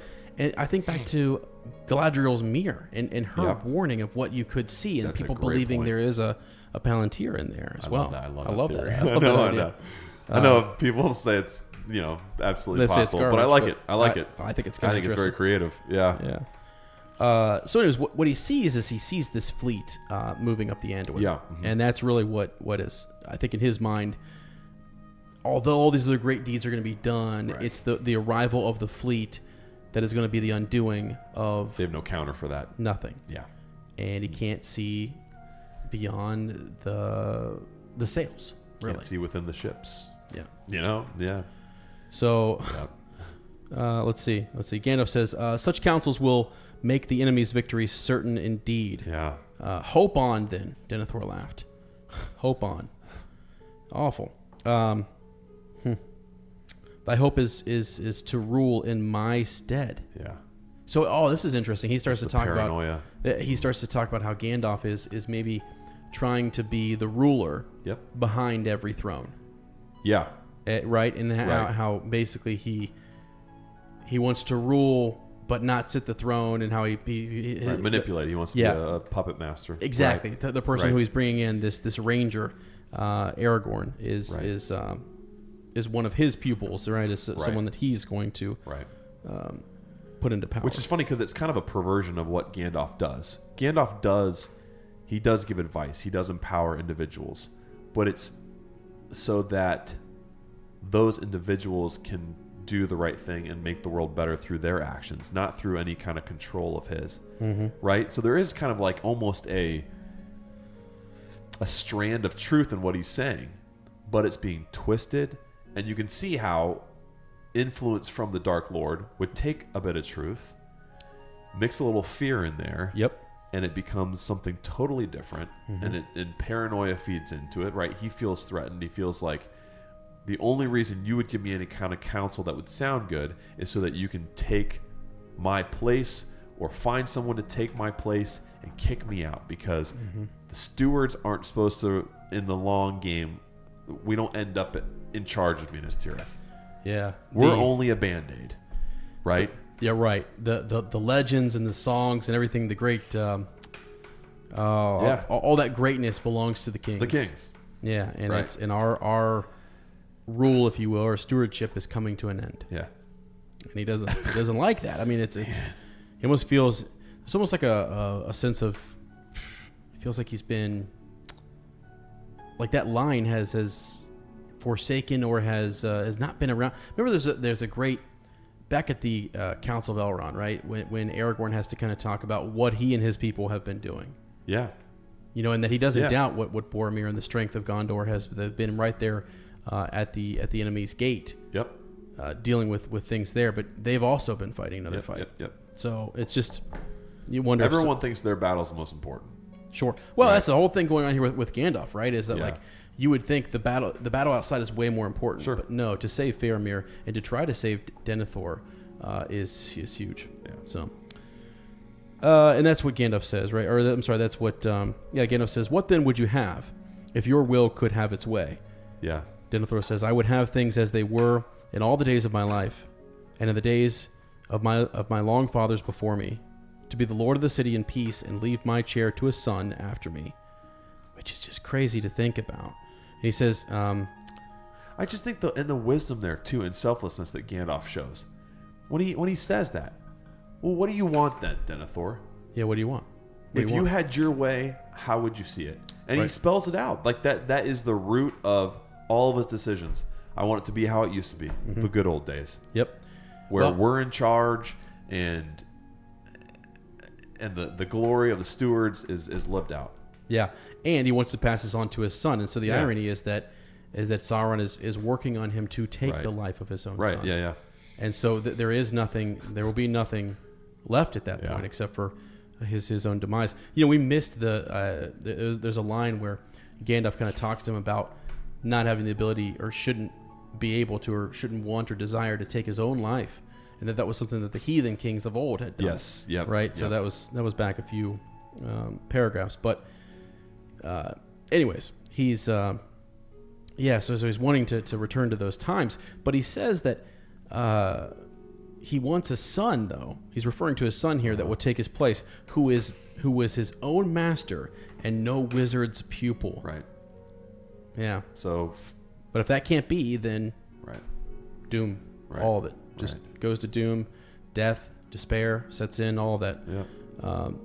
Which is weird because he had, I think, when he thought of Faramir, and now that we're here at this chapter, and you think back to when Gandalf first kind of goes in there and he's talking, and you hear Faramir kind of talking to his father, and Gandalf is there, and all that whole conversation, right? It's interesting that he talks about Faramir as being a wizard's pupil and being seeing things from Gandalf's perspective, or different from his own. So it's that is a thought that's been on him for a long time. And my question too is like, where's the seed of that thought? Yeah. Was that his? Was that something that, again, there's a strand of truth, right? Too, but it was perverted by the lies that are running through his head and the lies that feed into the paranoia. And I mean, one of the lessons here too is it's really important to think about what influences you let inside. Right? What influences do you feed?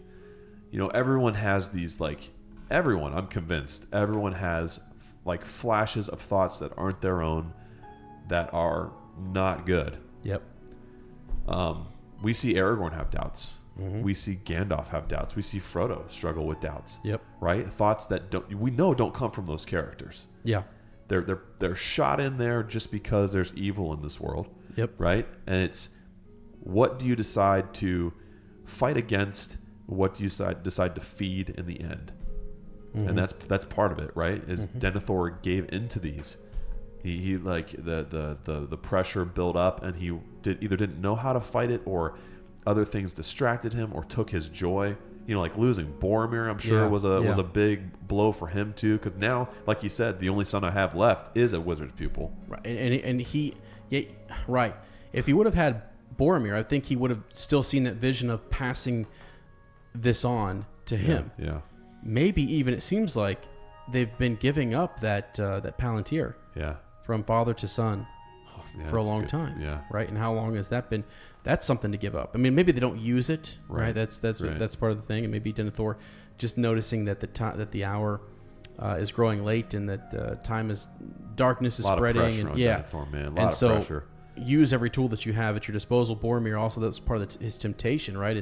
Is gosh, maybe in normal times, in times of peace, I wouldn't do it, but we're not in those times, right? And so they start to think, this is something we have to use and do. So it's not a thought that starts. It's not a bad, evil thought really at first, because their intent is all good, right? But turn to evil here. So. Okay, now Gandalf sort of says that to me, this is a great line. To me, it would not seem that a steward who faithfully surrenders his charge is diminished in love or in honor. Yeah. Wow. And then he also goes on to talk about that he's probably robbing his son of that choice to live on, and maybe even be the steward who would then pass this on to the king. Yep. So, and it's those words that really kind of fire Denethor up and get him going. Takes his knife out. Yeah, takes his knife out, right? But Aragorn sprang forward and set himself before Faramir. Aragorn. Yeah. Third time. What did I say? What did I say? That's what I didn't even notice. What did I say? Aragorn. I love it. I did not. Let's just do a rewrite, man. Did I really? Aragorn's better. Why am I saying acting a lot like Aragorn, that's why. Baragon's a hero, man. He is. Well, so I wanted the third time to be organic. That was organic. There it is. Hopefully he doesn't come up a fourth time. Shoot. That's funny. All right. So, but it's with that, though, that Denethor kind of... thou hast already stolen half my son's love. There it is. Yep. There it is. Now thou stillest the hearts of my knights also, so that they rob me wholly of my son at last. Man. It's almost like he wanted to take his son with him in death. That was something that he could control. I can get him back. I'll steal him back. Yeah. Okay. Determine his fate, or how he'll meet his fate. Right. And so since he can't take his son's life, basically to kind of move through some of this, he will take his own. Yeah, and I don't know, like this, the way this happened in the book, because he could have pushed here. and tried to get at Faramir. And I almost feel like I know and people would probably disagree with me, but this is a more noble end than he meets in the movies, I believe. I mean, in the movies, his son is on the pyre. He drops the torch, and it's Pippin who has to like throw him off to for Faramir to not burn, right? And so it's when he sees that his son is alive in the film, right? That he's sort of like Now that was kind of good, I thought. Yeah. Because it's like he's in that trance. Yeah, that's where we get that breaking out of the trance. He really sees that his son is alive, and that's when he's like, he almost can't believe it, and it's almost too late, and he's burning. And then he runs away. And this is more, I think, a little darker. Yeah. I don't know. I mean, and I think he gives up that fight to try and take his son with him. That's what I mean. That's I guess. But yeah, they're both pretty dark. I guess it's like lesser of two evils, but at least he doesn't try to force that even more. That's right. He relinquishes his son. He doesn't actually set his son on, essentially on fire. Right, he doesn't. Right. He doesn't put up the struggle. I think he does. He falls back and recedes and realizes that that he's been taken from him. It's just crazy because his mind, he's still very much corrupt. It's still, his mind is in the control of Sauron. Yeah. He's under that influence. Yeah. And there's really, he can't get away from it.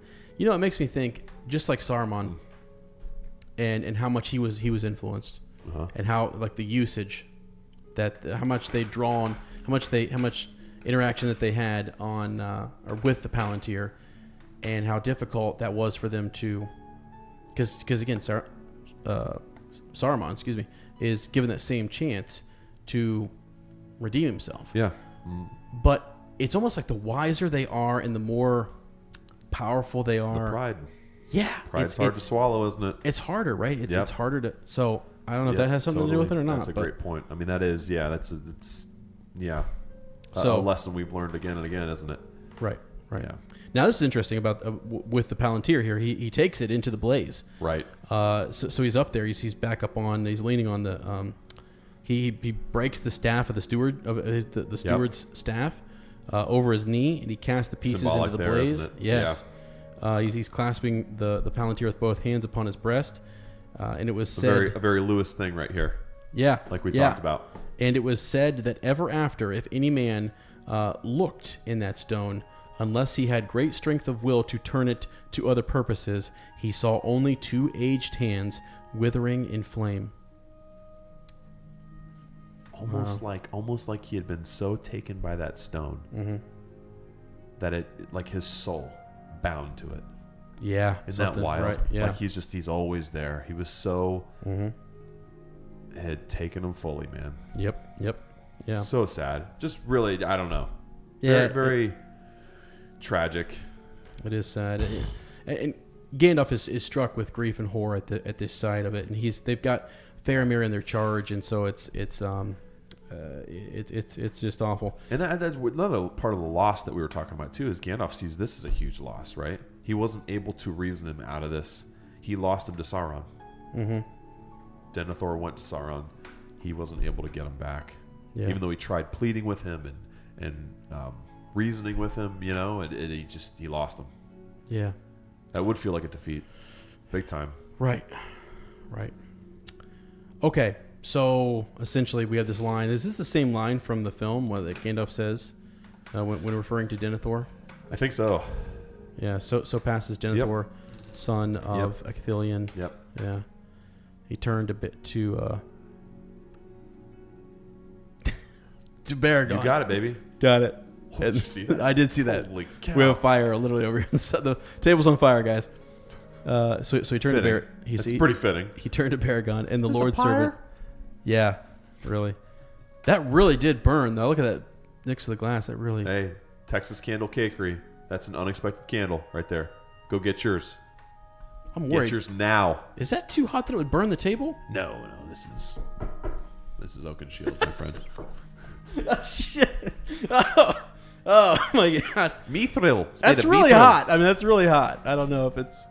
Oh, wow. Wow, right? I dare you to touch it. I dare you to move it. Wait, pull an Aragorn. Wow. Strider.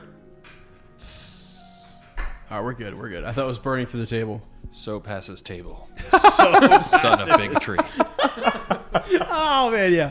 Oh gosh, that smells good though. That smells good. Son of tree. Oh jeez. Oh gosh. Yeah. That's brilliant. It can burn just without all the equipment on the table. Okay, I'm kidding. I love this table. This table, yeah. I mean, we could tell some tales about this table. That's great. Wow, that's after our podcast. It didn't sound. I mean, it's not dirt. Well, it's dirty after you eat on it, but yeah, we wiped it down. Okay. This is the time we could show them for those watching at home when I usually take a pee break. Are you holding it? I think I can actually make it. I think we're good. We just have a page and a half here. So it's emotional. I don't like getting emotional when I also have to urinate. Have to pee, yeah. Because then all the floodgates open. Oh my gosh. You know what I mean? Right. Okay. So and here we go. My nose is just running constantly. Right. Baragon. Amen. We get some talking about his deeds that have been done here. But let now all enmity that lies between you be put away. He's talking about the servants. Yep. Yeah, and Baragon and sort of that fight that took place there. Yeah. Let that go to the wayside here. You've been caught in the net of warring duties. Yeah. Right. Right. That this is a mess. Because really, if you think about it, they were all doing their job. They were. Right. Yep. Right. And there's this. Yeah, darkness has crept in, the treason that's happening here. Man, they... here we go. Bear away from this unhappy place, your comrades who have fallen, and we will bear Faramir, steward of Gondor, to a place where he can sleep in peace or die, if that be his doom. Yeah. He's pretty... I mean, if they could have got to him earlier, things... I mean, there's a poison in him. There's a fever that's on him that's... that could take his life. Right. Okay. Gandalf and Baragon here. Where's the part where he mentions that he's basically responsible for saving his life? We might have missed that part, but he says it. Yeah. I mean, he says, "Let all enmity die between you." But for the treason of Baragon, Faramir, captain of the White Tower, would now also be burned. There we go. So treason saved him. Mm-hmm. You know. Mm-hmm. Yeah. All right. So as they rush away, essentially the house is smoked and cracked, and there's fell in a flurry of fire. Yep. I thought that was beautiful alliteration. Yep. Fell in a flurry of fire. Sounds like fire, almost, doesn't it? So was it Baragon who actually don't you think that sounds like fire? Killed the doorkeep there? Yes. The porter? Okay. Yeah, and he grieves it, right? Right. This deed I shall ever rue, but a madness of haste was on me, and he would not listen. But drew sword against me. I mean, he had to. Right. That's crazy. Imagine? Yeah, he'd be haunted by that. Right. Gosh. Okay. And so the key, the key is given over there. The Prince of Dol Amroth is in command in the absence of the Lord. Glad everyone can see that now. That's great. That's good. Sorry. No, it's good. It's allergies, man. It's allergy season. Hey, man. Allegra. Can't you put those allergies on hold while we do the reread? I need to go to the House of Healing, bro. Seriously? Lord Aragorn! We got any King's foil up in here? Breathe on me. Aslan.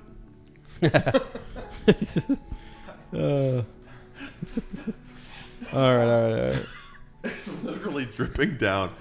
I know. Oh, that's great radio too, isn't it? Just good audio. It's dripping. Explaining. If that gets on the mic, I'm gonna be. Dude, this is all you need to worry about. This wire, bro. Okay, now, if I like chew on that, then we're in trouble. Might as well throw it away. Can't replace it, Nate. I don't know if you know that. He's not an industry guy, but in the industry, gotta have that horizontal wire. Oh, boy. There it is. And if it goes vertical, Game over. Game over. You're Denethor, as they say. Oh, God. All right. Let's move on. Let's get out of the Citadel, and they move in. They're taking... Yeah, finally. They're Houses taking of Healing. Houses of Healing. Yes. We get this beautiful little description here, too, that I underlined. I fell in love with it. Yeah. And these were fair houses set apart for the care of those who were grievously sick, but now they were prepared for the tending of men and hurt in battle or dying. They stood not far from the citadel gate in the sixth circle, nigh to its southward wall, and about them was a garden and a greensward with trees, the only such place in the city. There dwelt the few women that had been permitted to remain in Minas Tirith, which is something we don't even think about, since they were skilled in healing or in the service of the healers. Yeah, more on that next chapter. Moron? What'd you call me? What'd you call me? Yeah. Oh, something else that came to my mind as when we were reading this chapter is that, especially with that conflict. So you have the dark or the Black Rider, the Witch King who rides out and battles in the battlefield. Yeah. And we have the White Rider that comes to the heights. It's just interesting. The highest battle and the lowest battle, and different battles they fought. And I thought about Aragorn's words when the White Rider was revealed, right? The Dark Lord has 9, but we have 1 greater than any of those. Let's go. The White Rider. Let's go. And just how we see that here. We see that in this chapter. Yeah. Because I think, I don't know, Gandalf is struggling, feeling like there was some sort of defeat. Mm-hmm. But he did make the right choice yet again. He did have a victory, and what he did was the ripples will show that absolutely it was the right choice and good. Absolutely. Yeah. Yep. Decisions. The next podcast by Ezra Kurtz. Oh, here we go. Narrated by Lane Smith. Decisions. Welcome to Decisions. Here we go. What would you decide on this day? Didst thou doeth unto thee as thou was donest unto thou? Okay, all right. Oh, if you guys are interested Next in that week on podcast. Decisions. Well, Speaking of which, we have like 1, 2, 3, 4, 5, 6, 7 paragraphs left, my friend. which means we should start thinking about doing some sort of Lord of the Rings podcast. Got to get the name spot on, though. Yeah. Okay. There's a lot of healing that needs done, as. Uh-huh. And part of that is for us to finally start this Lord of the Rings podcast on YouTube, maybe. Yeah. On Podbean, on iTunes, Sure. wherever podcasts are sold. Okay. Got any ideas? Yeah. If just off my head here, the Denny started the Pyre podcast. I like it. It's a little long for me. Hard to read too. How about the Friend at War with Friend podcast? That's kind of the basis of our relationship. That's also dark. So, really dark. Wow. But on that note, the I Will Not Be Your Tool podcast. You've said that before. It was convincing. How about the Great Sorrow and Renown podcast? Is that too sad? All of these are really sad. Yeah. Yeah. I feel like... How about the Pyre of Denethor? And maybe I have to pee even more now. Yeah, you gotta go pee. Yeah. Even though, just it's not the same thing. I mean, yeah. I don't know, my friend. The Pyre of Denethor sounds like somewhere you'd vacation and really regret it. Where'd you guys go on spring break? The Pyre of Denethor. Out there in Myrtle Beach. What was this song we were singing earlier that was terrible? That you were coming up with? Denethor started the pyre. Oh, that's right. Yeah. It was always burning Faramir, yeah. I can't. It was bad. All right, Nate, edit that out. No, I'm just kidding. Bleep it. Just. I'm kidding. Wow. You're so insensitive, Lane. All right. I know. So, here we go. Let's see. Éomer rode out from the forefront of battle and stood beside those who lay upon the field. He sighed. He cast his cloak about him again and went to the walls. Baragon and Pippin found him standing in thought before the door of the houses when they came out. So here we go. We're kind of flashing to Éomer being upset about the loss of his king and the loss of his sister. Gandalf's foresight and being able to, he's up high and he's seeing this all happen, right? His literal vision. I think it's cool, just juxtaposed to all those gray stone figures that were like shadows. It's interesting how we've got Gandalf here, like a figure carven in white. he stood in the new sun and looked out. Right? Mm-hmm. Just the opposite, the exact opposite. Yeah. It's interesting to think about. Yeah, it is. Well, and he's silent too, right? For is a long this where time. he's kind of reflecting, right? Yeah. This is deep stuff, dude. Like, this is stuff that I wish. I guess it's fitting that we have to come here and experience it this way and talk about it this way. But like, how cool, how powerful of a moment would this be on screen? Well, Ian McKellen, how well. Yeah. You know, like, this is the stuff I'm like, there are so many good parts of the films. We're just going to have to remake it as a TV show, I guess. This is a part where I really think, like an artist, someone could do some artwork of this silence, this moment of silence that he's having, and the thoughts he's having here in the aftermath of this. And at last he spoke, my friends, and all you people of this city in the western lands, things of great sorrow and renown have come to pass. Shall we weep or be glad? Right? Beyond hope, the captain of our foe has been destroyed, and you have heard the echo of his last despair. Right. But he has not gone without woe and bitter loss, and that I might have averted, but for the madness of Denethor. So he's torn. Yeah. Right? He's torn here. So long has the reach of our enemy become, alas, but now I perceive how this will was able to enter into the very heart of the city. Don't you think that's part of the humility of Gandalf too, is he is so torn? Uh-huh. Yeah. I don't know. Yeah, I do. He struggles with what was right, what was wrong. You go back to his origins and him coming in, and him. He didn't want to. No, right? He yeah, was reluctant to. Fearful. I mean, afraid that he wouldn't be able to fulfill his duties, and was just afraid. And was honest about his fear. Yeah. I think something we all need to could learn. You know, we all have fears. We all have, as you said, those thoughts that come into our mind that are evil that we could either dwell on, and it's hard to be brave and to. When you stop and wonder, am I really doing the right thing? How could I do more? Yeah. So this is where Gandalf kind of reveals to us that the seven seeing stones. There you go. Say that seven times. 7 times or faster. Oh Lord. So, but he realizes. He realizes that Denethor. That in the days of his wisdom, he did not presume to use it nor challenge Sauron, knowing the limits of his own strength. But his wisdom failed, and so that really is the peril that he went through. That is, he went to the stone far too often and deceived him, and he had guessed since Boromir had departed. Yeah. So not really that long. Mm-hmm. You know. Yep. Okay, let's see.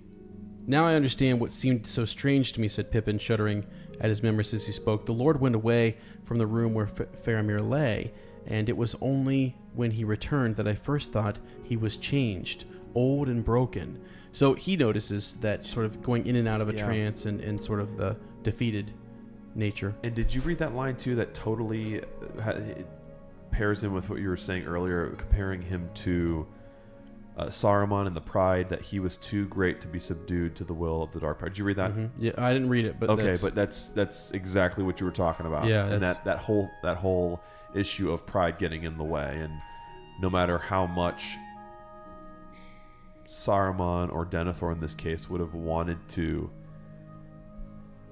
it's almost like the disgrace, because they're so proud, they wouldn't have been able to deal with that in the aftermath. Like people knowing that they were once this way. When really people would see that transformation as something amazing. But they don't see it that way themselves. Right. You know. Yeah. Right. So they So that we move on here. God, I'm sorry. Baragon confirms that it was the strange light that they had seen. It was rumored in the city that Denethor was wrestling in thought with his enemy. Yep. And that he was possibly up there. They didn't know really what it was. Yeah. But now we understand what it was that he was using. So, really here to wrap this up. I mean, they talk about heading to the House of Healing, and that's where they're needed. And actually, Gandalf really is needed there, and we find out that his presence in the House of Healing is important. It kind of prolongs life in there and can keep sort of the darkness at bay while we wait for the hope and the return. Yeah. So go now, I shall return soon. With that he turned away and went with Pippin down towards the lower city. And even as they hastened on their way, the wind brought a gray rain, and all the fires sank, and there arose a great smoke before them. Again, gray, smoke. Yeah. Yep. That color again and again. Yeah. So, and even the gray mantle, right? Of Gandalf, a common thread. Oh, we talked about the remember when they were entering the city, or it was the Rohirrim. They noticed that gray weather or whatever, like cloud. I don't know. Yeah. It was really foreshadowing the Grey Company coming, right? Which was interesting. Yeah. So yeah, right. We did talk about it. Yeah. Yeah. I do think it's cool the moral that Tolkien teaches us here, to not believe lies, to not believe the lies that you're told that you might see, to like evaluate that. You know what I mean? Yeah. To think about, is this true? How can I fight against this? And that there is always hope. Right. I mean, it's amazing, dude. Yep. Like, I felt like this whole chapter was kind of like a parable, almost. Sure. Almost like a mini story that you could give this to someone and say, there's a lesson to be learned here. Yeah. Yep. Yeah. Beautiful, though. Oh, boy. Okay. Yeah, well, boy. I think that was the chapter. Let's see if there's any... we're on to Bywater Post, aren't we, my friend? Yeah, we got a couple to read. One that got stuck down at the bottom of the old mailbag there since about October. So for almost a year. Not too bad. And then one that just came in the mail today. It's powerful. It actually ties into that whole concept of believing the lie or choosing to find hope and fight against that in a incredibly powerful way. So, do you wanna read this one from Jonathan, and I can read the letter? Yeah, sure. Okay. Here we go. So from Jonathan, we have, as in Lane, I realize that if Ohio is the home of the Shire, then geographically, I would be in Numenor. And the funny thing is, Numenor is shaped like a star, and I am in the Lone Star State. There you go. Wow. Idaho. Okay. Yep. That's awesome. Right. Idaho. Sure. Yeah. Texas. Okay. My story began when I was probably about 6 or 7. My dad still has a bottom drawer of his dresser where he keeps special things, gifts, memories, etc. The coolest thing, though, was a stack of calendars, about 20 years worth of Lord of the Rings 12-month calendars. 20 years worth. That's awesome. That's awesome. Yeah. Wow. As a kid, I remember looking through them and just riddling my dad with questions of what I was seeing. If you don't know what I'm talking about, just Google Lord of the Rings. Is it Hildebrand? Thank you. And pretend you are about 7 years old. They were the coolest things to me. I would often just get them out and look through them. I had never seen anything like them, like what was depicted in those calendars. At some point, my dad introduced me to the animated Hobbit movie, which I still prefer over the Peter Jackson Hobbit films. Wow. Yeah. Cool.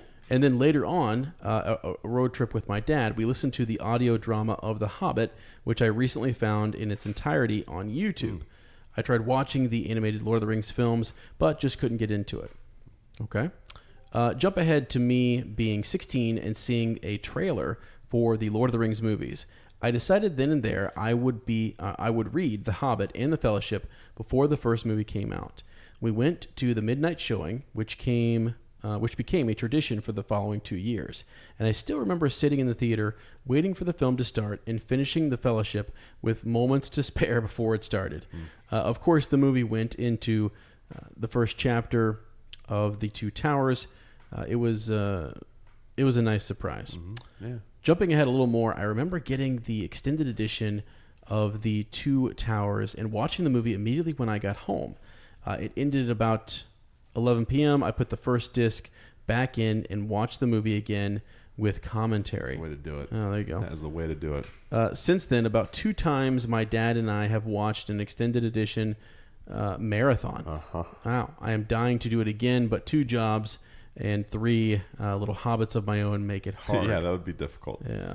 Yep. But deciding to reread the books for the first time since the first time, and to continue and to read the rest of Tolkien's work, I am so happy.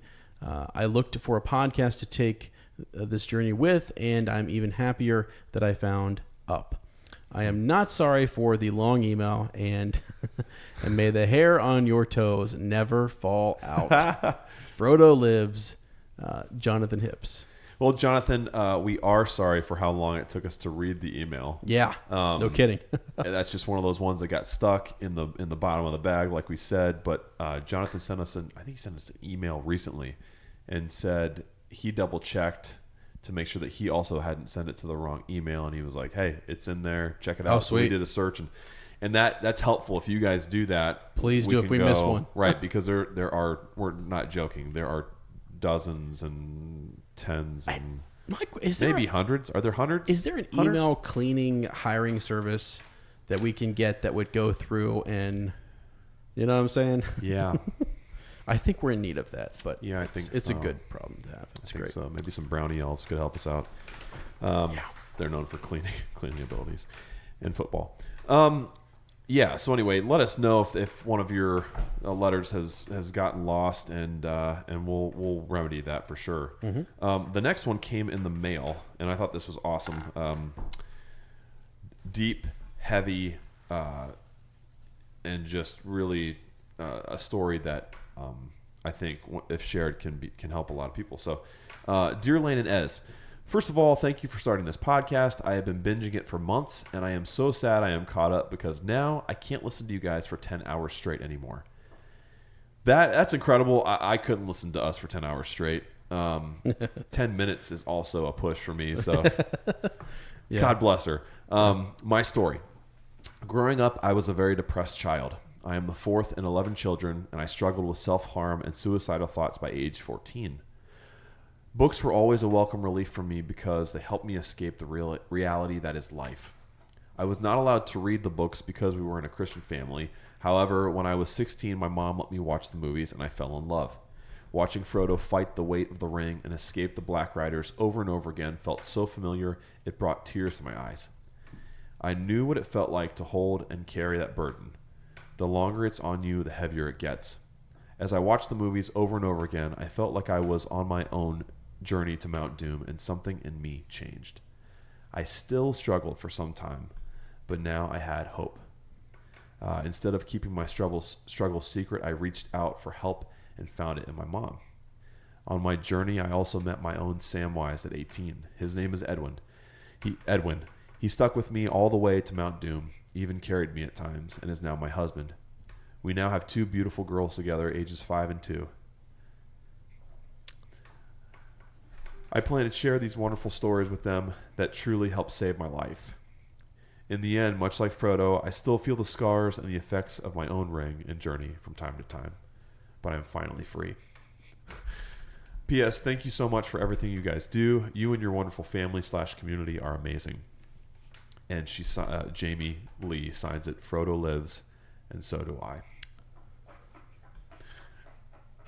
If that's not beautiful, I don't know what is. And I just felt like it was weird. We went to the post office today and picked up the mail, and this letter was in there.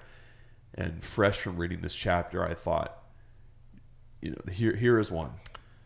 Here is one, Jamie, who listened to the words of Gandalf, who listened to the voice of reason and hope, and who found hope and chose to listen to that voice.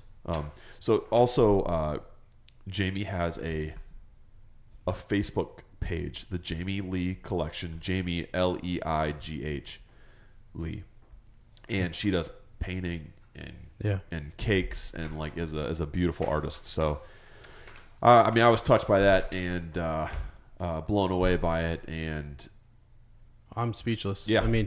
Here's the thing, like as you said, she said, the longer you hold that burden, inside, or that you have those feelings, and you can't.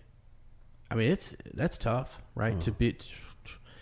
That's what's so interesting, and that's why we love Sam so much. Yeah. Is that he's someone who can help share the load. Yeah. Yeah. And when you find someone like that, and they help you work through it, I mean, they're just there to support you. That's everything, right? That's everything. That's what that's why I believe so much in friendship and companionship and things. I mean, it's like, that's huge. Yeah. It is how we make it through. Yeah. I mean, really, one of the things in this chapter, and all you told me before I hadn't heard that. I had not heard that. I hadn't read it, but you told me that it was interesting because we were talking about, now I'm thinking back to our talk about demons on the inside and the enemy within, right? That's attacking us all the time, trying to, I mean, man, going to and fro, right? Yeah. Up and down. Yeah. Shaming at Christmas, trying to devour us from within and take us down. And we need each other to help one another along life's journey. Absolutely. And so, man, that's something that's it. You know what it is? It's a story. We've had a couple of these stories and talking about the impact that this work has had on someone's life. And,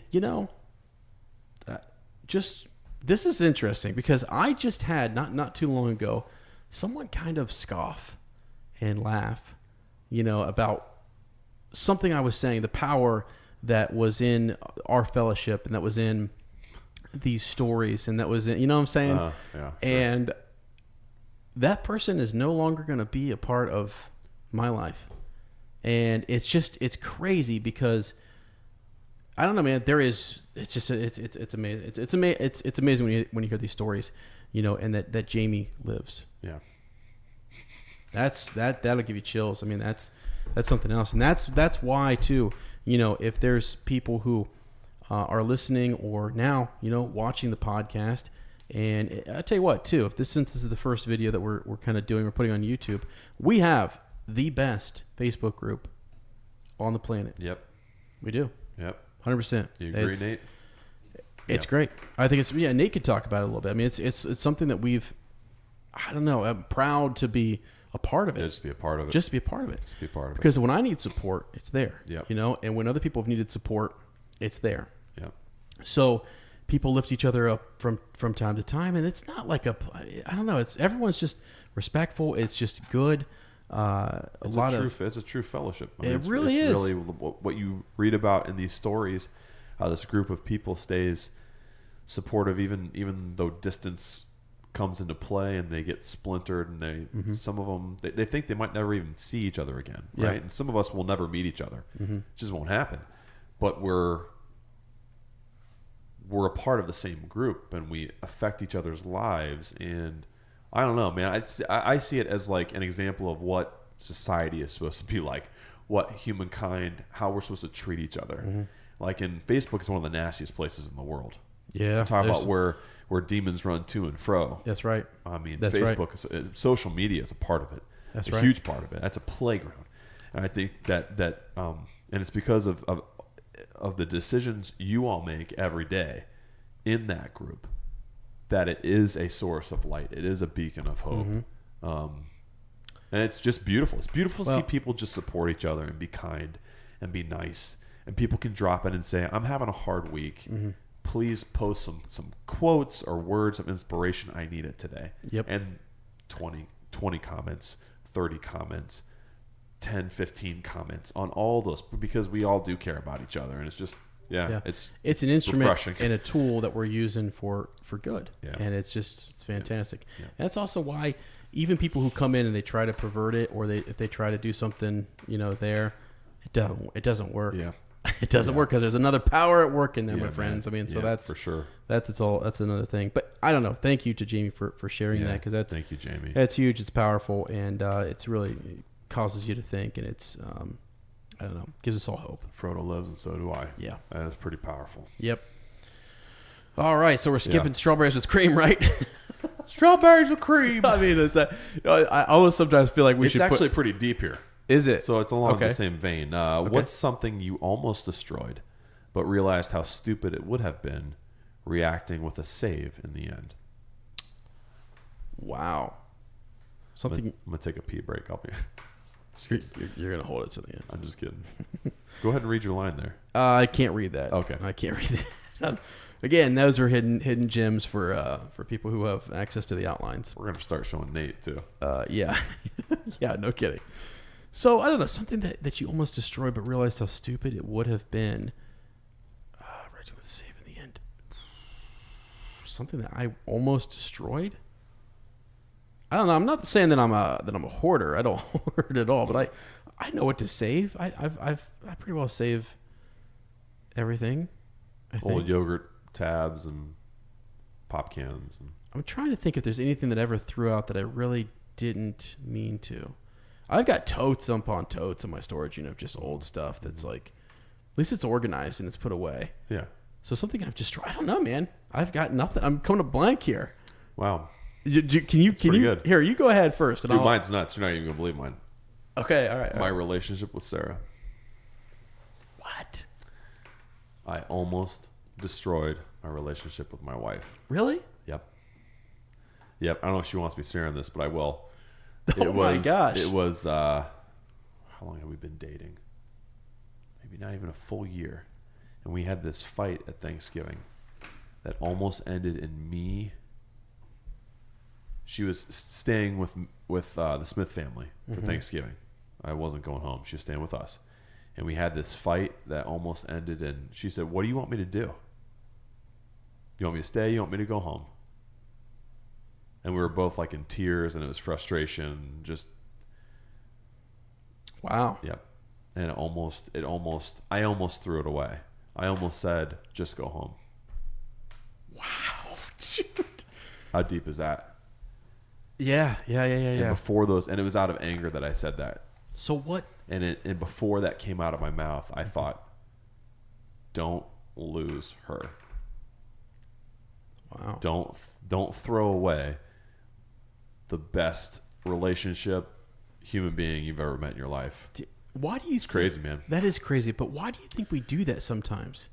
Because why do we? I think I've heard others. Like where you have something so good, and there have been people who have, I think some people think they don't deserve it. Yeah. There are some people who think they don't deserve it. See, because I could think of some stories where I've thrown something away and I really threw it away. Yeah. It's gone. Is it though? Is it? Is it? There's still time. Because I say that too, and I think There's to still myself, time. Okay. if I if I would have made the wrong decision, I think, I hope anyway. I don't know. I mean, because then that would have been a lot on how if she would have ever taken me back, kind of a deal. But like, I hope that we still would have made it and been all right. But no, you would have. We talk about that. We refer to that as the fight. It was the fight. Right. And it was dumb. It was me just being dumb and stupid and stubborn. Yeah. And but I like what you're saying. Yeah, it's crazy, man. It's crazy. When you have breath and you have life. Yep. Anything's possible. While there's breath, there's still, there's life.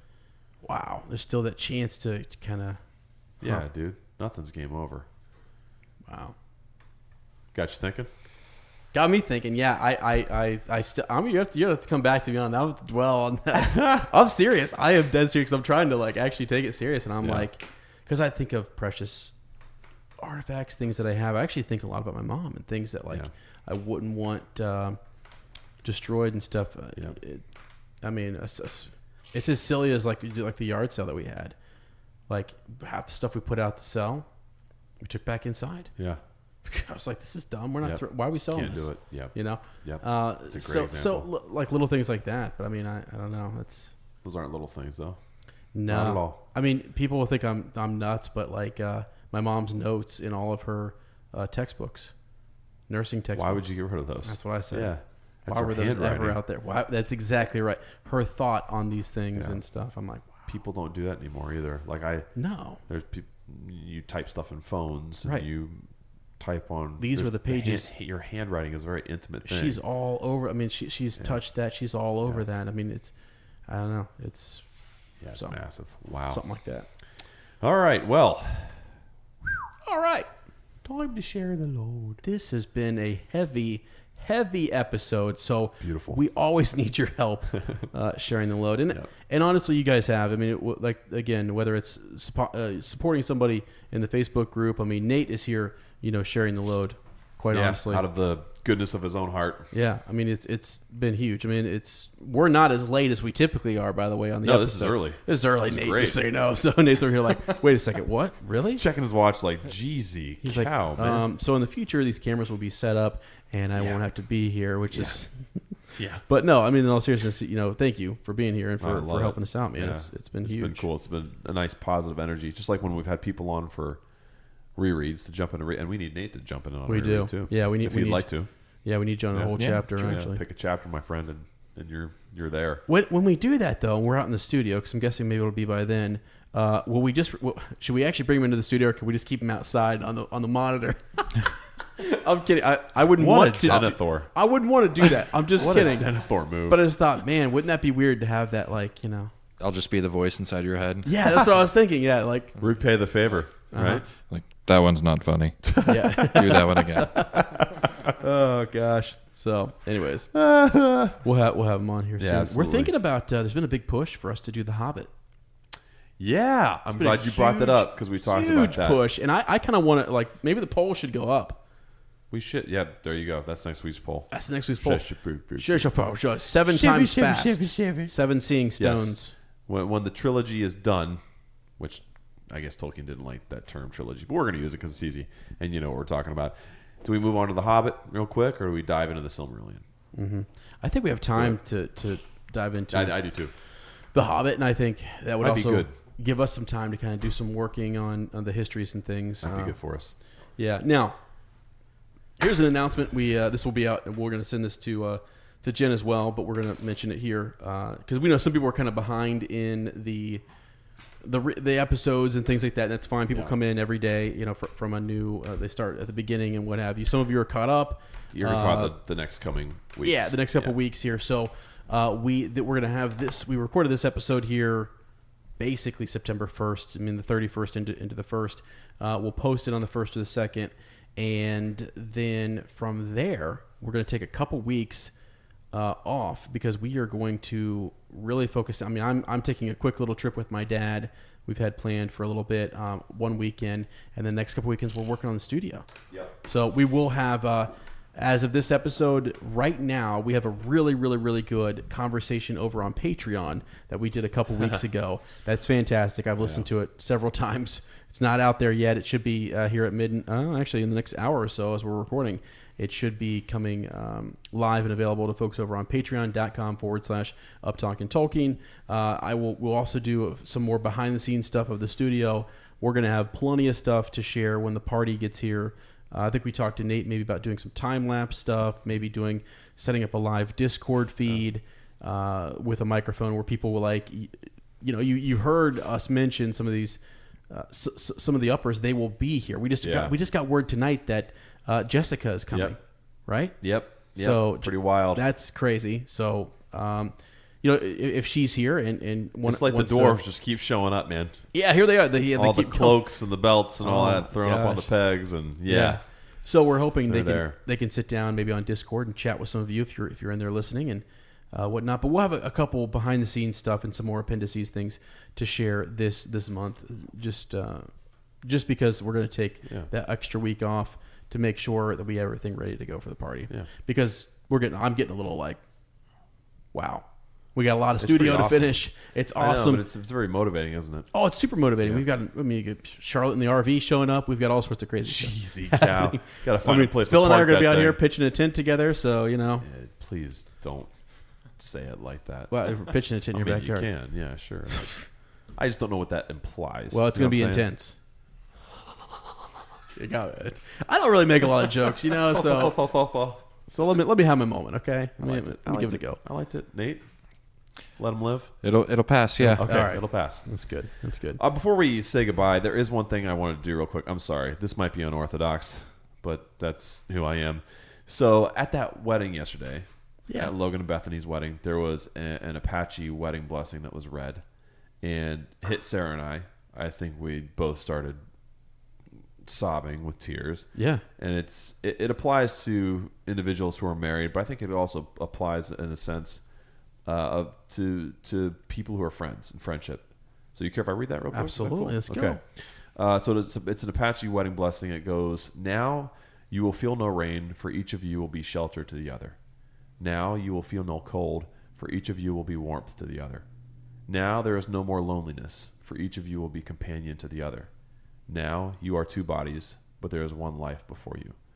Go now to your dwelling place, to enter into the days of your togetherness, and may your days be good and long upon the earth.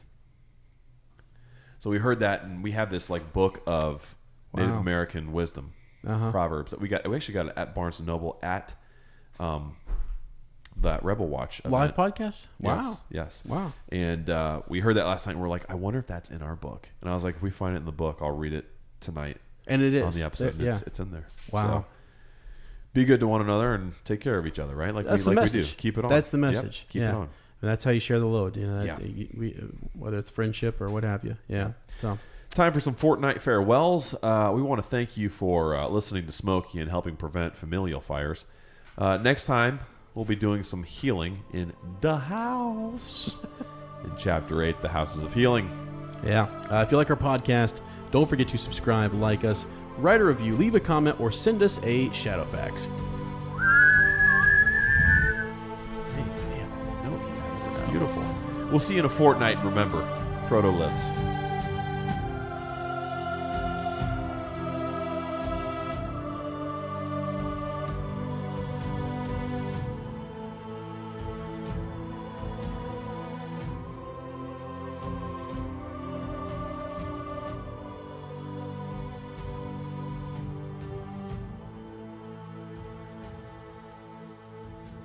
Hello, friends, and welcome to an Unexpected Podcast. I'm Ez. And I'm Lane. And we're talking Tolkien. We're coming to you from the Shire of America, the beautiful state of Ohio, and a little village called Amamda. This week, we're bringing the fire brigade as we ride the white cocktails.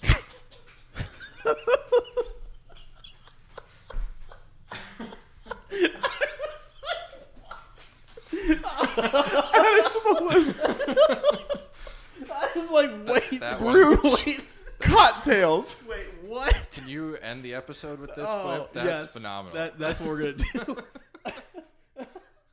Why is the fire brigade?